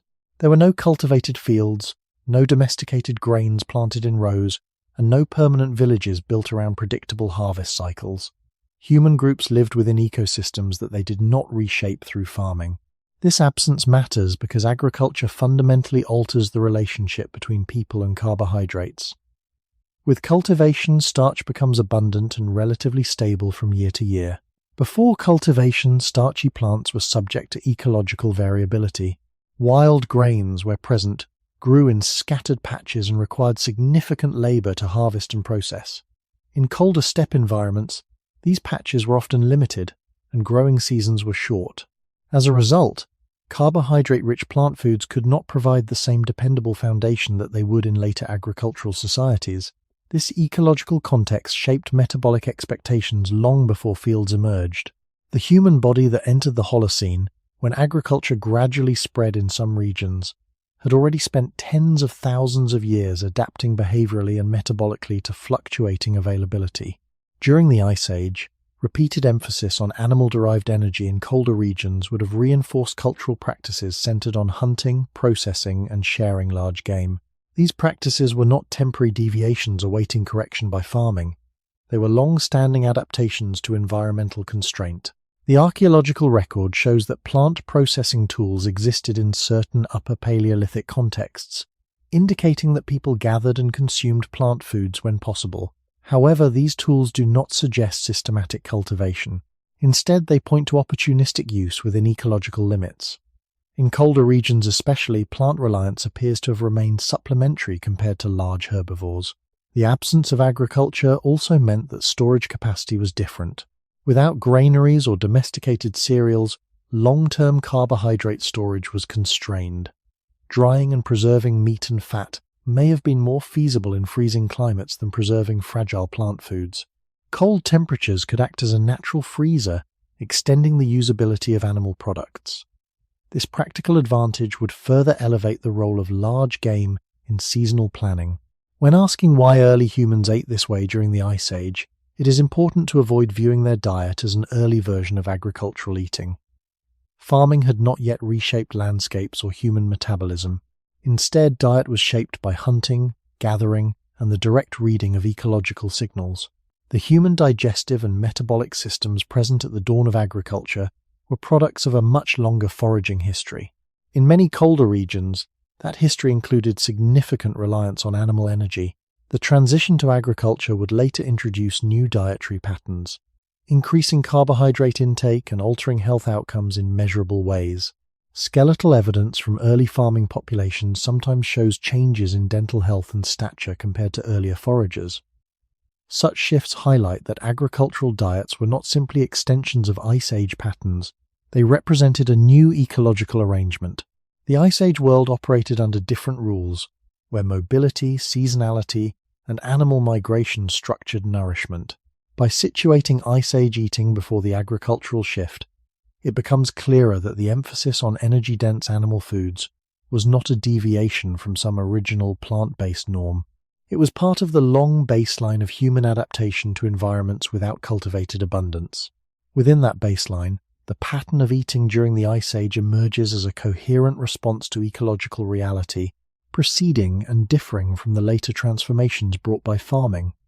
The absence of agriculture during the Ice Age also meant that landscapes were not simplified into monocultures. Wild ecosystems contained diversity, yet that diversity did not translate into uniform food security. Plant species were scattered according to microclimates, soil conditions, and water availability. In colder steppe and tundra regions, vegetation often consisted of low grasses, shrubs, and hardy flowering plants adapted to short summers. Edible parts existed, but they were not concentrated in ways that allowed reliable large-scale harvest. Without domestication, seed heads shattered easily, tubers remained small and dispersed, and fruiting seasons were brief. The effort required to gather significant caloric quantities from such plants could be substantial relative to return. This ecological pattern contrasts sharply with later agricultural fields, where human intervention amplifies yield and predictability. In Ice Age settings, no such amplification occurred. Instead, large herbivores functioned as biological converters, concentrating the energy of scattered vegetation into their own bodies. A herd grazing across wide plains effectively gathered and stored plant calories over vast areas. For human groups, intercepting that concentrated storage was more efficient than attempting to harvest widely dispersed plant matter directly. This efficiency helps explain the recurring emphasis on animal-based foods in colder archaeological contexts. The ecological logic was clear. Animals aggregated energy that plants distributed thinly. The development of storage technologies further illustrates the difference between Ice Age and agricultural systems. Granaries and permanent storage pits are hallmarks of later farming societies. During the Ice Age, storage relied on environmental conditions and preservation methods suited to mobile groups. Drying strips of meat, rendering fat into portable forms, or using naturally cold conditions to slow spoilage allowed some buffering against scarcity. These methods align more naturally with animal tissues than with many plant foods that were fragile or bulky relative to caloric content. In this sense, the environmental and technological framework reinforced dietary emphasis on large game. Population density during much of the Ice Age was relatively low compared to later agricultural periods. Lower density reduced competition for plant resources but also limited the scale at which plant harvesting could be organized collectively. Farming requires coordination around planting, tending, and harvesting, often supported by stable settlements. Ice Age mobility patterns and climatic variability did not favor such permanence in many regions. Instead, mobility followed animal migration and seasonal plant emergence. This mobility discouraged heavy investment in landscape modification. When asking why early humans ate this way during the Ice Age, the structural absence of cultivation becomes central. The human body and cultural systems operating during this period were tuned to wild ecosystems, not domesticated ones. Dietary patterns reflected what wild systems reliably offered in colder climates, migrating herds carrying concentrated energy and nutrients. Agriculture would later reshape both environment and metabolism, increasing carbohydrate availability and altering disease patterns. But during the Ice Age, before fields and fences, diet was shaped by ecological dispersion and biological concentration. Large herbivores embodied that concentration. By understanding this ecological dynamic, the emphasis on energy-dense animal foods appears less as preference and more as alignment with the structure of uncultivated landscapes that defined much of the Pleistocene world. When agriculture eventually emerged in parts of the world near the end of the last Ice Age and into the Holocene, it introduced a new relationship between humans and carbohydrates. Cultivated grains provided concentrated starch in predictable cycles. Permanent settlements reduced mobility and increased population density. Yet this transformation was gradual and regionally uneven. For tens of thousands of years before widespread farming, human dietary patterns were shaped by hunting and gathering within fluctuating climates. The metabolic systems carried into agricultural societies were not newly designed for grain-based abundance. They were inherited from long exposure to ecological variability. Skeletal evidence from early farming communities in some regions shows changes that hint at dietary transition. Reductions in average stature, increased dental caries, and certain signs of nutritional stress appear in archaeological records following the adoption of agriculture in parts of Eurasia. These findings do not imply that farming was uniformly detrimental, but they highlight that agricultural diets differed in composition from those of many preceding foragers. Increased reliance on starchy crops altered nutrient profiles and exposure to pathogens associated with denser settlements. The contrast underscores that Ice Age eating patterns were part of a distinct ecological phase. In colder Pleistocene landscapes, Without cultivation and with low population density, dietary strategies were anchored in wild resources shaped by season and migration. Large herbivores often formed a substantial portion of caloric intake in northern contexts because they embodied concentrated energy and nutrients in a world without fields. When climate warmed and agriculture spread, human groups gradually reorganized around planted carbohydrates. However, this shift did not erase earlier metabolic capacities. The body retained its ability to store fat, mobilize lipid reserves, and tolerate fluctuations in carbohydrate availability. These capacities have been practiced over deep time. When asking why early humans ate this way during the Ice Age, it becomes clearer that their pattern cannot be interpreted through an agricultural lens. They did not eat less grain because they lacked knowledge. They lacked cultivated grain itself. Their ecological reality prioritized what wild landscapes could reliably provide. The later emergence of agriculture represents a significant departure from that reality, not a correction of it. The Ice Age dietary framework was coherent within its own environmental boundaries. It balanced energy density, seasonality, mobility, and social cooperation. The agricultural framework that followed introduced stability in some dimensions, but also new vulnerabilities tied to crop failure and disease concentration. By situating Ice Age eating before the agricultural transformation, the emphasis on animal-derived energy appears not as anomaly, but as context-specific adaptation. Over thousands of years, this adaptation supported survival in cold, mobile, and seasonally constrained ecosystems. When the climate stabilized and humans began cultivating plants, dietary patterns evolved again. Yet the long pre-agricultural phase remained central to understanding human metabolic design. The Ice Age was not a brief prelude. It was a substantial chapter in which eating habits aligned with uncultivated landscapes and migrating prey, leaving a legacy that agriculture would later interact with but never entirely replace. Although the Ice Age ended thousands of years ago, the metabolic systems shaped during that long period did not vanish with the glaciers. Human physiology changes slowly across evolutionary time, and many of the pathways that supported survival in cold, seasonal environments remain active today. The capacity to store excess energy as fat, to mobilize that fat when intake drops, and to shift fuel use between carbohydrates and lipids are not modern inventions. They are enduring features of a body refined through repeated cycles of feast and scarcity. In Ice Age ecosystems, these capacities reduced the risk posed by fluctuating food access. In contemporary environments of continuous availability, the same capacities can produce different outcomes. Adipose tissue functions both as insulation and as a reservoir of energy. During colder Pleistocene periods, increased body fat would have supported thermoregulation and provided insurance against lean seasons. Hormonal systems regulating appetite and storage evolved within contexts where missing a meal was common and future intake was uncertain. Signals promoting hunger and rewarding energy-dense foods would have encouraged sufficient consumption during periods of abundance. Such signaling mechanisms are deeply rooted and do not easily recalibrate in response to rapid environmental change. Stable isotope evidence and archaeological remains suggest that in many colder Ice Age regions, diets contained substantial animal-derived energy.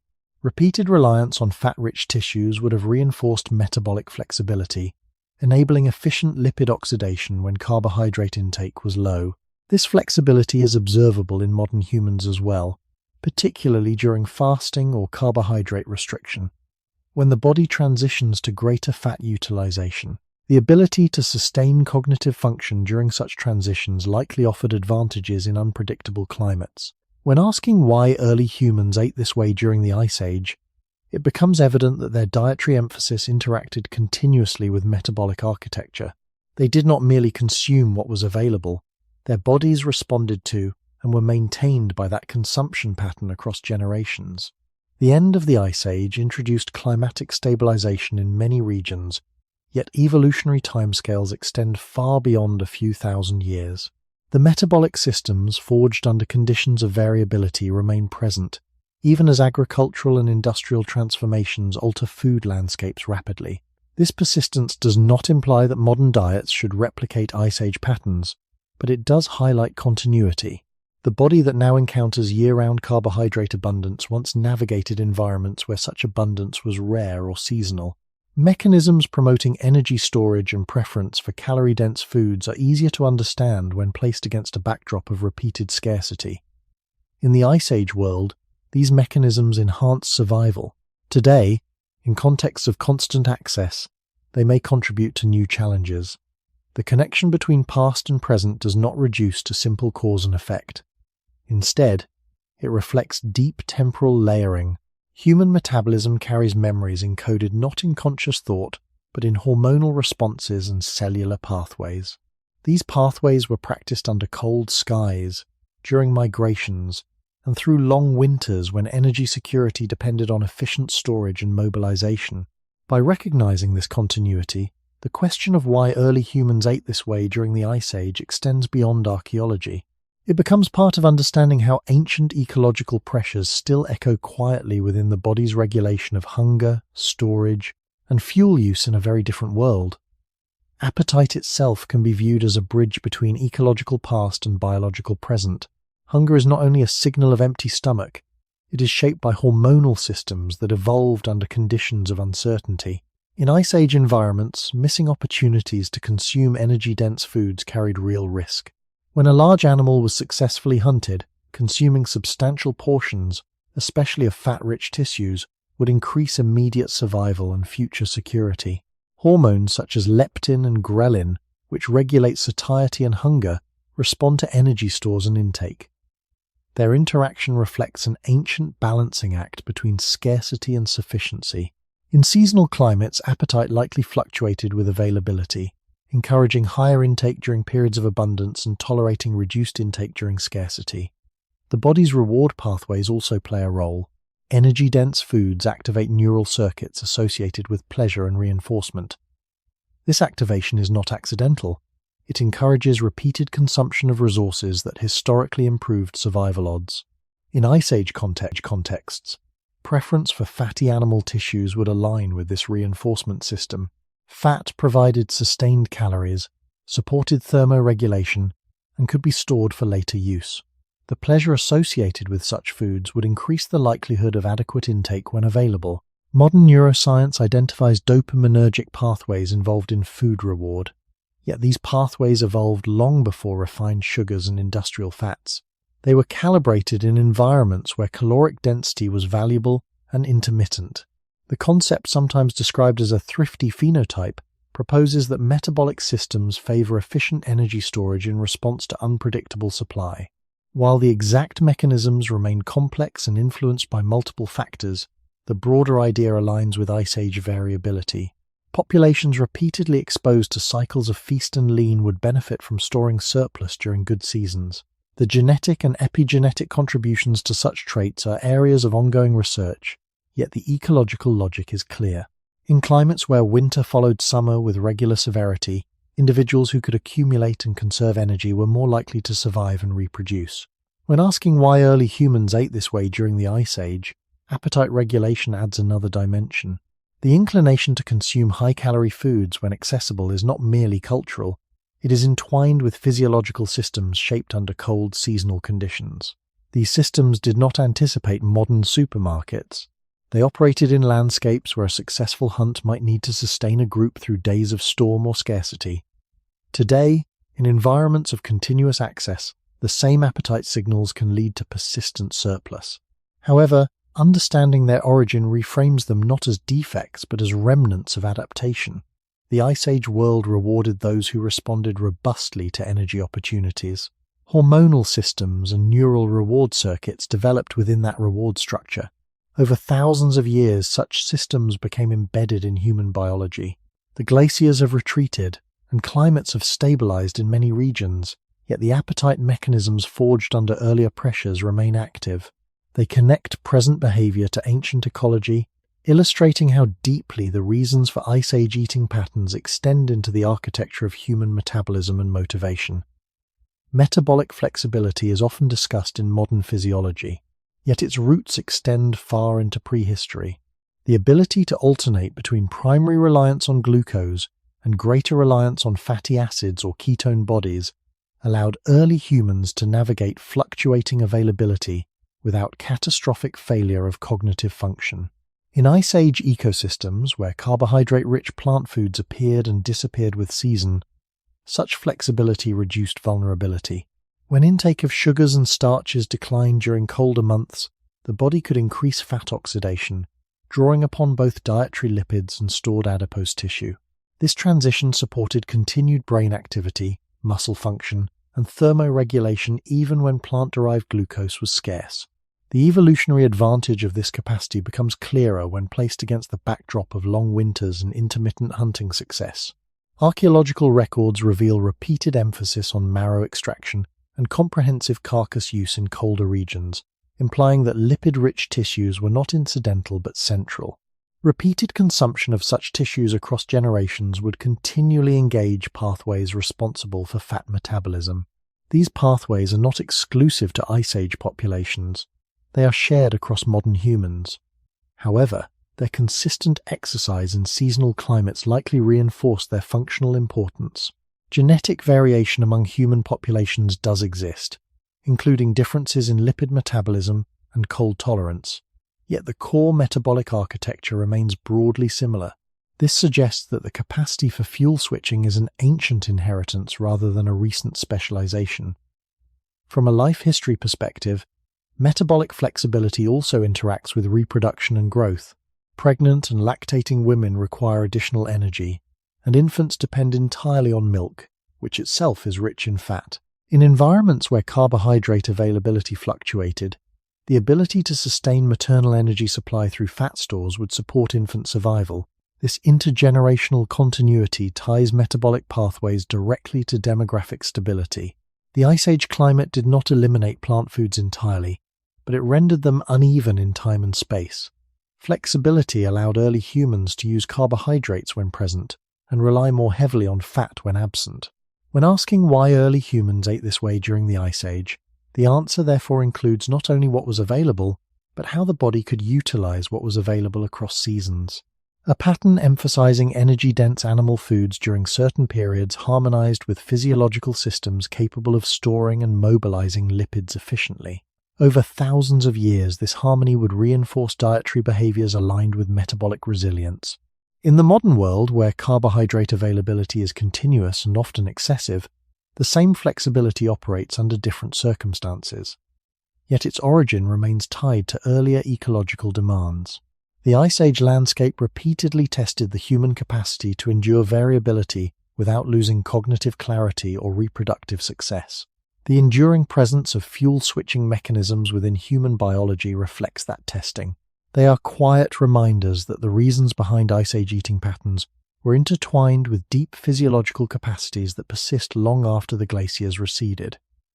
When the last major glacial phase began to recede around 12,000 years ago, climates in many regions gradually warmed and stabilized. Ice sheets retreated, forests expanded in some latitudes, and sea levels rose as meltwater returned to the oceans. This transition did not occur overnight, nor did it transform all regions equally. Yet compared to earlier Pleistocene variability, the Holocene brought a relative moderation of temperature in many areas. Plant productivity increased where warmth and moisture supported growth. In such contexts, edible vegetation became more abundant and in some regions more predictable. However, the human body that entered this new climatic phase was the same body shaped during tens of thousands of years of Ice Age variability. Evolutionary change operates across long timescales, and a few thousand years, while significant culturally, represent a short interval biologically. As environments warmed and ecosystems diversified, dietary options expanded. In certain fertile regions, wild cereals grew more densely, eventually leading to domestication. Yet the metabolic systems regulating hunger, storage, and fuel use did not undergo immediate redesign. The capacity to store fat, to shift between fuel sources, and to respond strongly to energy-dense foods remained intact. These traits had been repeatedly reinforced in colder, more seasonal environments where scarcity was a recurring possibility. The end of the Ice Age altered landscapes faster than it could alter physiology.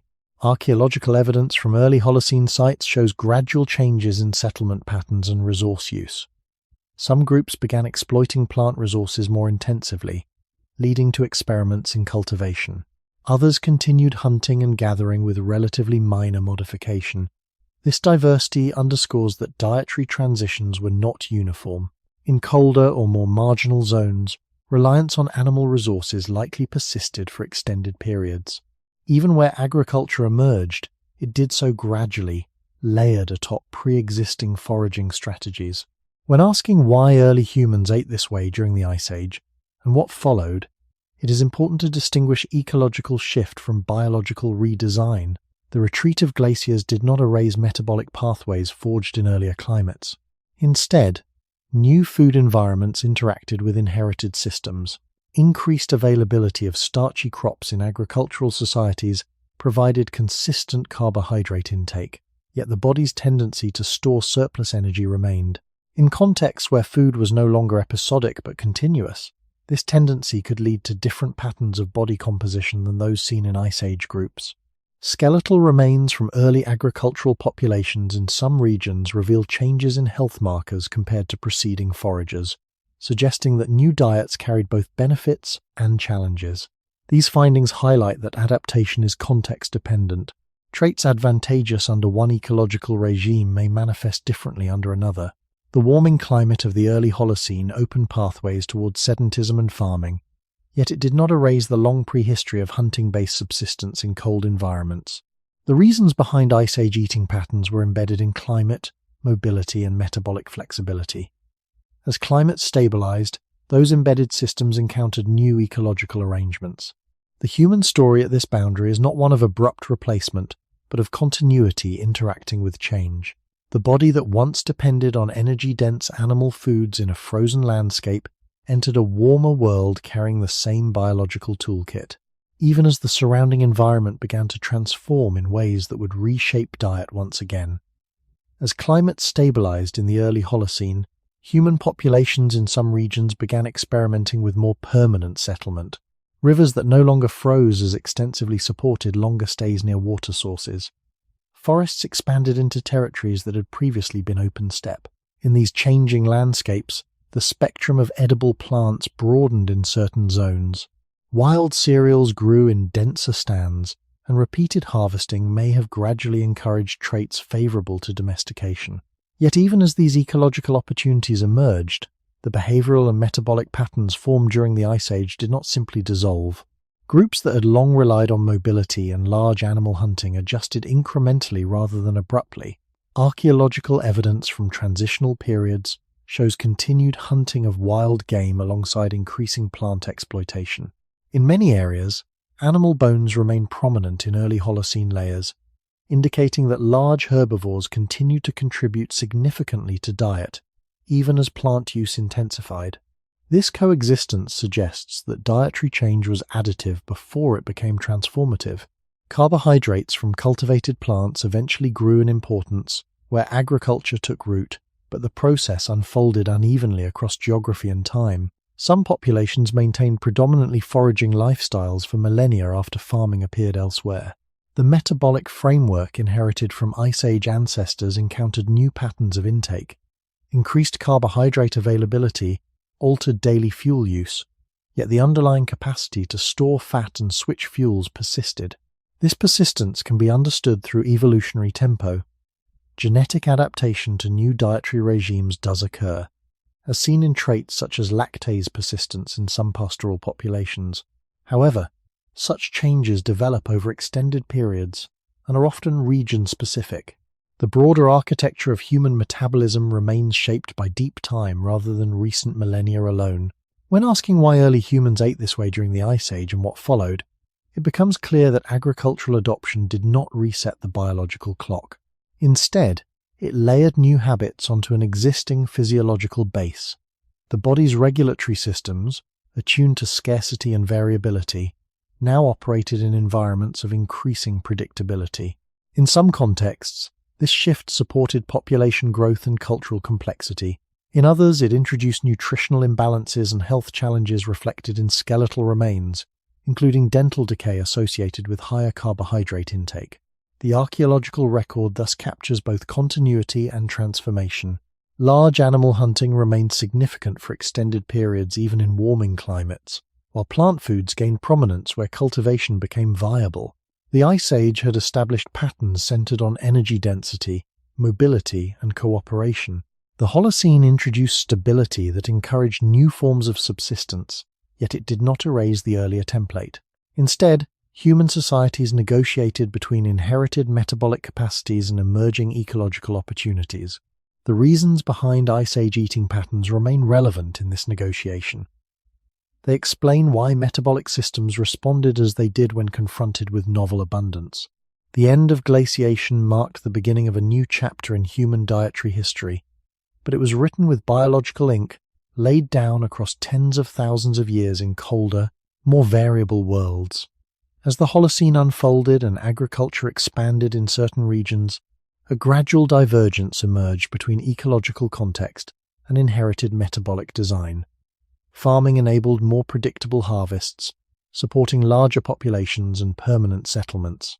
Grain storage reduced short-term scarcity, and dietary patterns in agricultural communities began to center increasingly on cultivated carbohydrates. Yet the physiological systems regulating appetite, energy storage, and fuel use remained products of much longer evolutionary history. The capacity to store surplus energy efficiently, advantageous during Ice Age cycles of feast and lean, persisted within bodies now encountering more regular intake. This divergence did not produce immediate uniform consequences.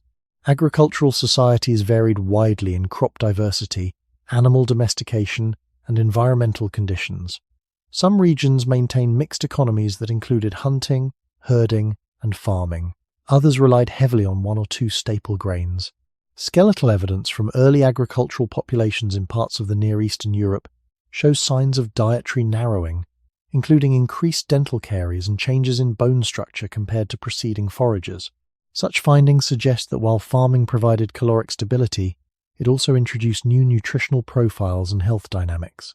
These outcomes highlight how quickly cultural practices can reshape diet relative to the slower pace of biological adaptation. The metabolic toolkit forged during the Ice Age continued to operate beneath new dietary patterns. Hormonal systems encouraging efficient storage of excess calories remained active. Pathways enabling lipid oxidation during carbohydrate scarcity did not disappear, even if scarcity became less frequent in some communities.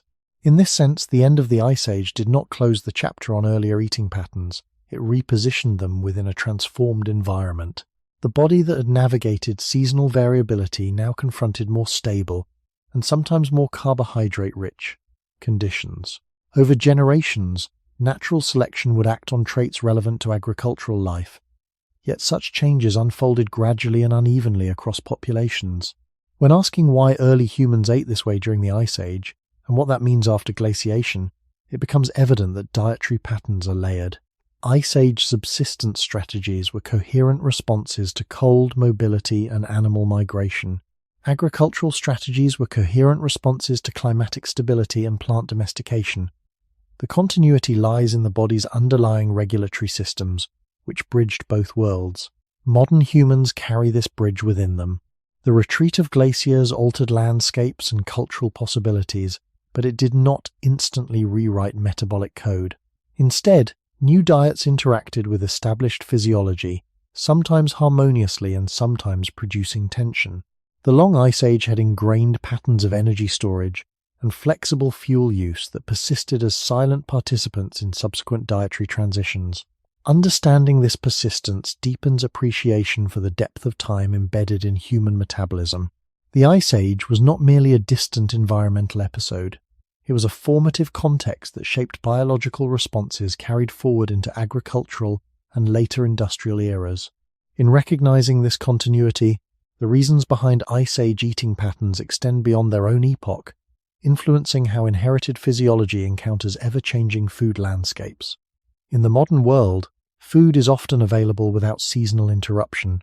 Supermarkets remain stocked through winter, and global trade moves produce across hemispheres. Caloric scarcity, once a recurrent threat in Ice Age environments, has been replaced in many regions by caloric surplus.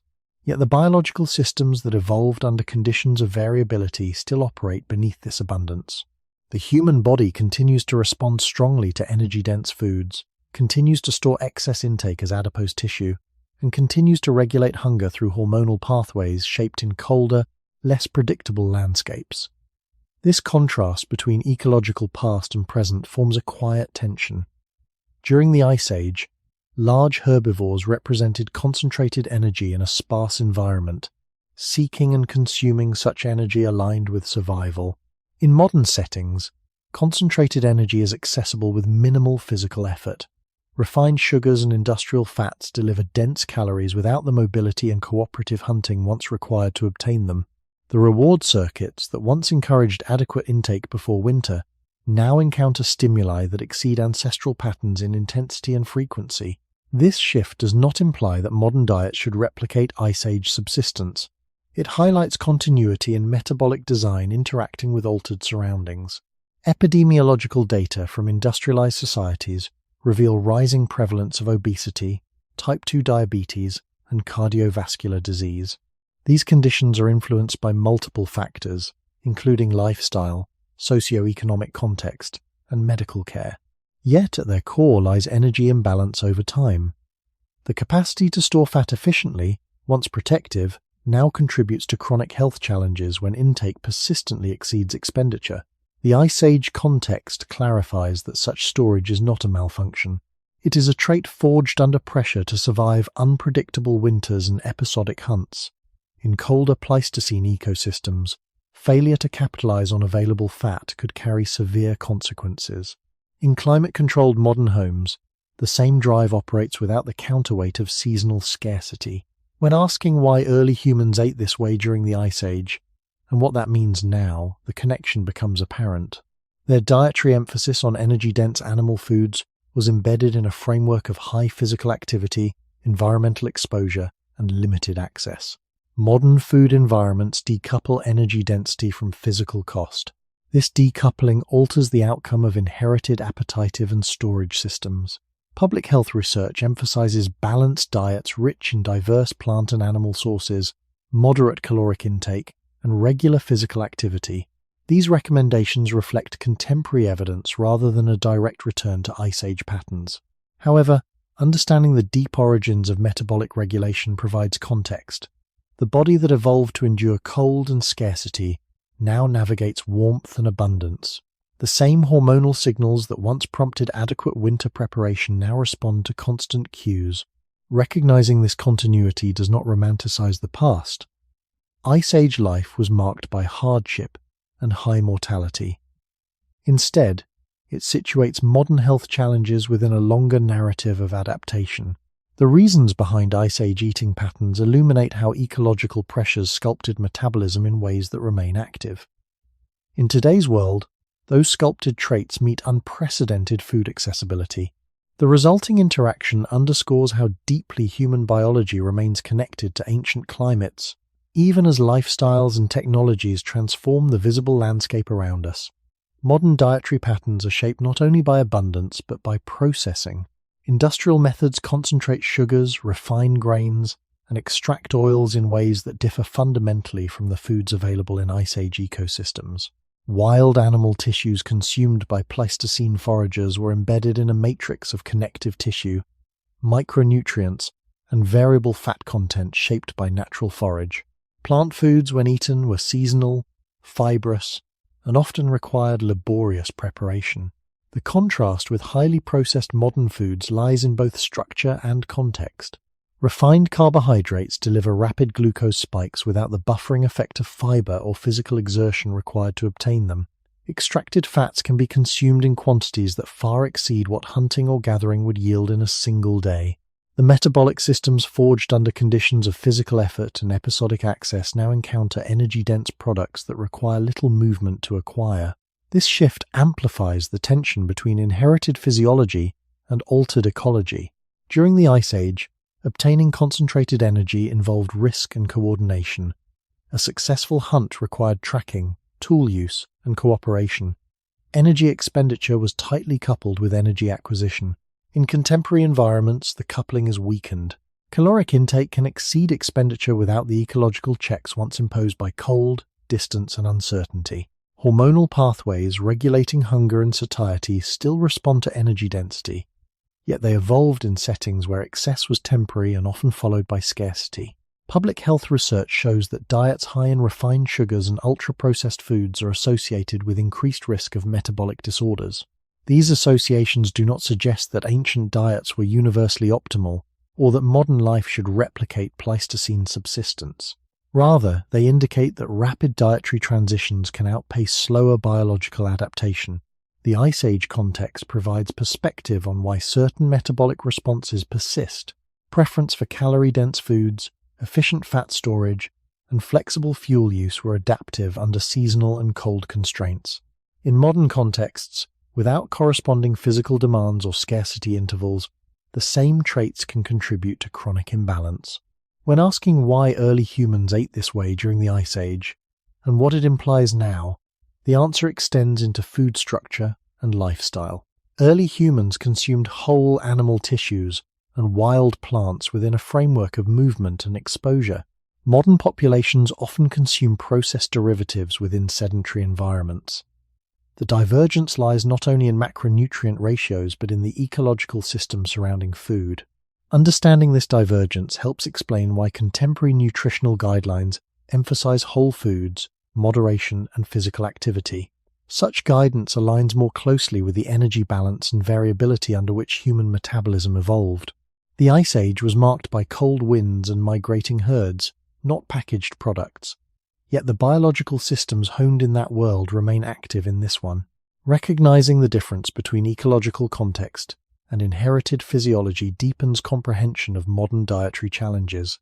It shows that the reasons behind Ice Age eating patterns were coherent responses to environmental structure, and that today's health outcomes emerge from interactions between that inherited structure and unprecedented food processing and availability. It is important to approach this contrast between Ice Age and modern diets without romanticizing either. Ice Age life was marked by high mortality, injury, infection, and environmental exposure. Food scarcity could be severe, and survival depended on constant vigilance. The emphasis on energy-dense animal foods in colder regions was not a luxury but a response to constraint. Modern societies, by contrast, benefit from medical knowledge, food safety systems, and the capacity to transport diverse foods across continents. Many individuals today have access to fruits, vegetables, grains, and animal products in combinations unimaginable to Pleistocene foragers. The issue is not that modern abundance is inherently flawed. The issue lies in how inherited metabolic systems interact with that abundance. In Ice Age ecosystems, caloric intake and physical exertion were tightly linked. Hunting required movement across large distances. Gathering demanded bending, digging, carrying, and processing. Energy expended, often balanced energy acquired. Today, technological systems separate acquisition from exertion. Calories can be obtained with minimal physical cost, while sedentary work reduces daily energy expenditure. The same physiological mechanisms that once encouraged survival through efficient storage now operate in a context where expenditure may be chronically low relative to intake. Research in metabolic health underscores that energy balance over time influences body composition and disease risk. This balance is shaped by diet quality, portion size, and physical activity. When asking why early humans ate this way during the Ice Age, the answer illuminates that their dietary pattern was integrated into a broader ecological system that regulated both intake and expenditure.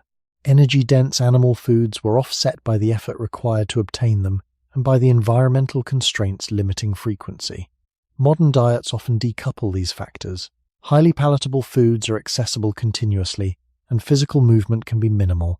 Understanding this decoupling helps explain why contemporary nutritional science emphasizes moderation, whole foods, and regular activity rather than replication of ancient menus. The goal is not to return to Pleistocene conditions, which included significant hardship, but to recognize the evolutionary background of human metabolism. The body's capacity to store energy, respond strongly to calorie-dense foods, and switch fuel sources evolved under specific pressures. Those pressures included cold climates, seasonal variability, and reliance on migrating prey. In modern contexts, where food landscapes have changed rapidly, these same capacities can manifest differently. Recognizing this continuity fosters a more nuanced view of health. It encourages awareness that biological tendencies are not moral failings but inherited adaptations. The Ice Age eating pattern was coherent within its environmental framework. Modern dietary challenges arise not from human weakness alone, but from the interaction between ancient metabolic design and unprecedented abundance. By placing present conditions against the long arc of Ice Age adaptation, it becomes possible to approach contemporary food choices with perspective rather than nostalgia or blame.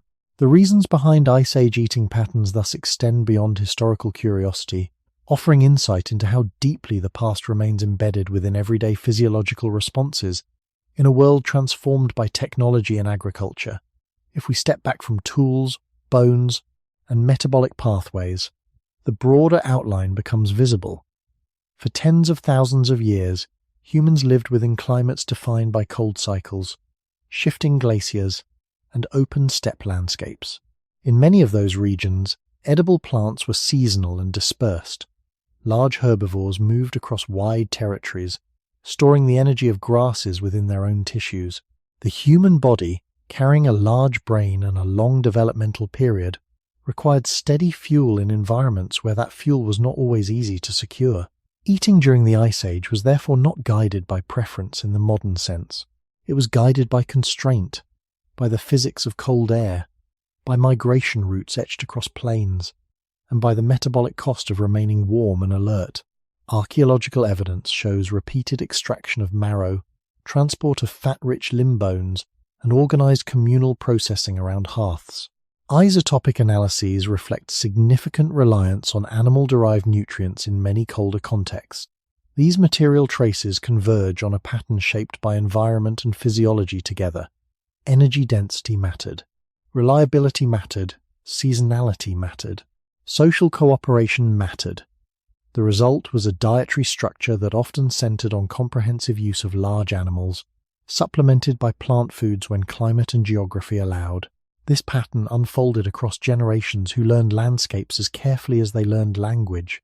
When asking why early humans ate this way during the Ice Age, the answer stretches across ecology, biology, and demography. The land did not offer cultivated fields of grain. It offered moving reservoirs of energy embodied in animals adapted to cold. The body did not wait for agricultural stability. It functioned within variability, storing surplus when possible and mobilizing reserves when necessary. Social groups did not distribute food randomly. They shared concentrated returns to buffer individual risk. In this interplay, eating became part of a larger adaptive system linking climate, metabolism, and cooperation. The glaciers have long since retreated, and forests have replaced many open steppes. Yet the metabolic systems shaped during that long period persist. Appetite regulation, fat storage, and fuel switching remain embedded in human physiology. Modern food environments differ profoundly from Ice Age landscapes, but the biological toolkit navigating them carries deep temporal roots. Recognizing this continuity reframes the Ice Age diet not as a trend to replicate or reject, but as a chapter in human adaptation. It reminds us that dietary patterns are context-bound responses to ecological structure. The Ice Age imposed cold, mobility, and seasonality. Humans responded with strategies that aligned energy intake with environmental constraint. Understanding this alignment offers perspective on both past and present. It shows that eating is never merely about flavor or fashion. It is about survival within a given climate and the slow shaping of metabolism across time. As we consider our own food choices in a world of abundance, the Ice Age stands quietly behind us, a long era in which the human body learned to navigate scarcity and cold.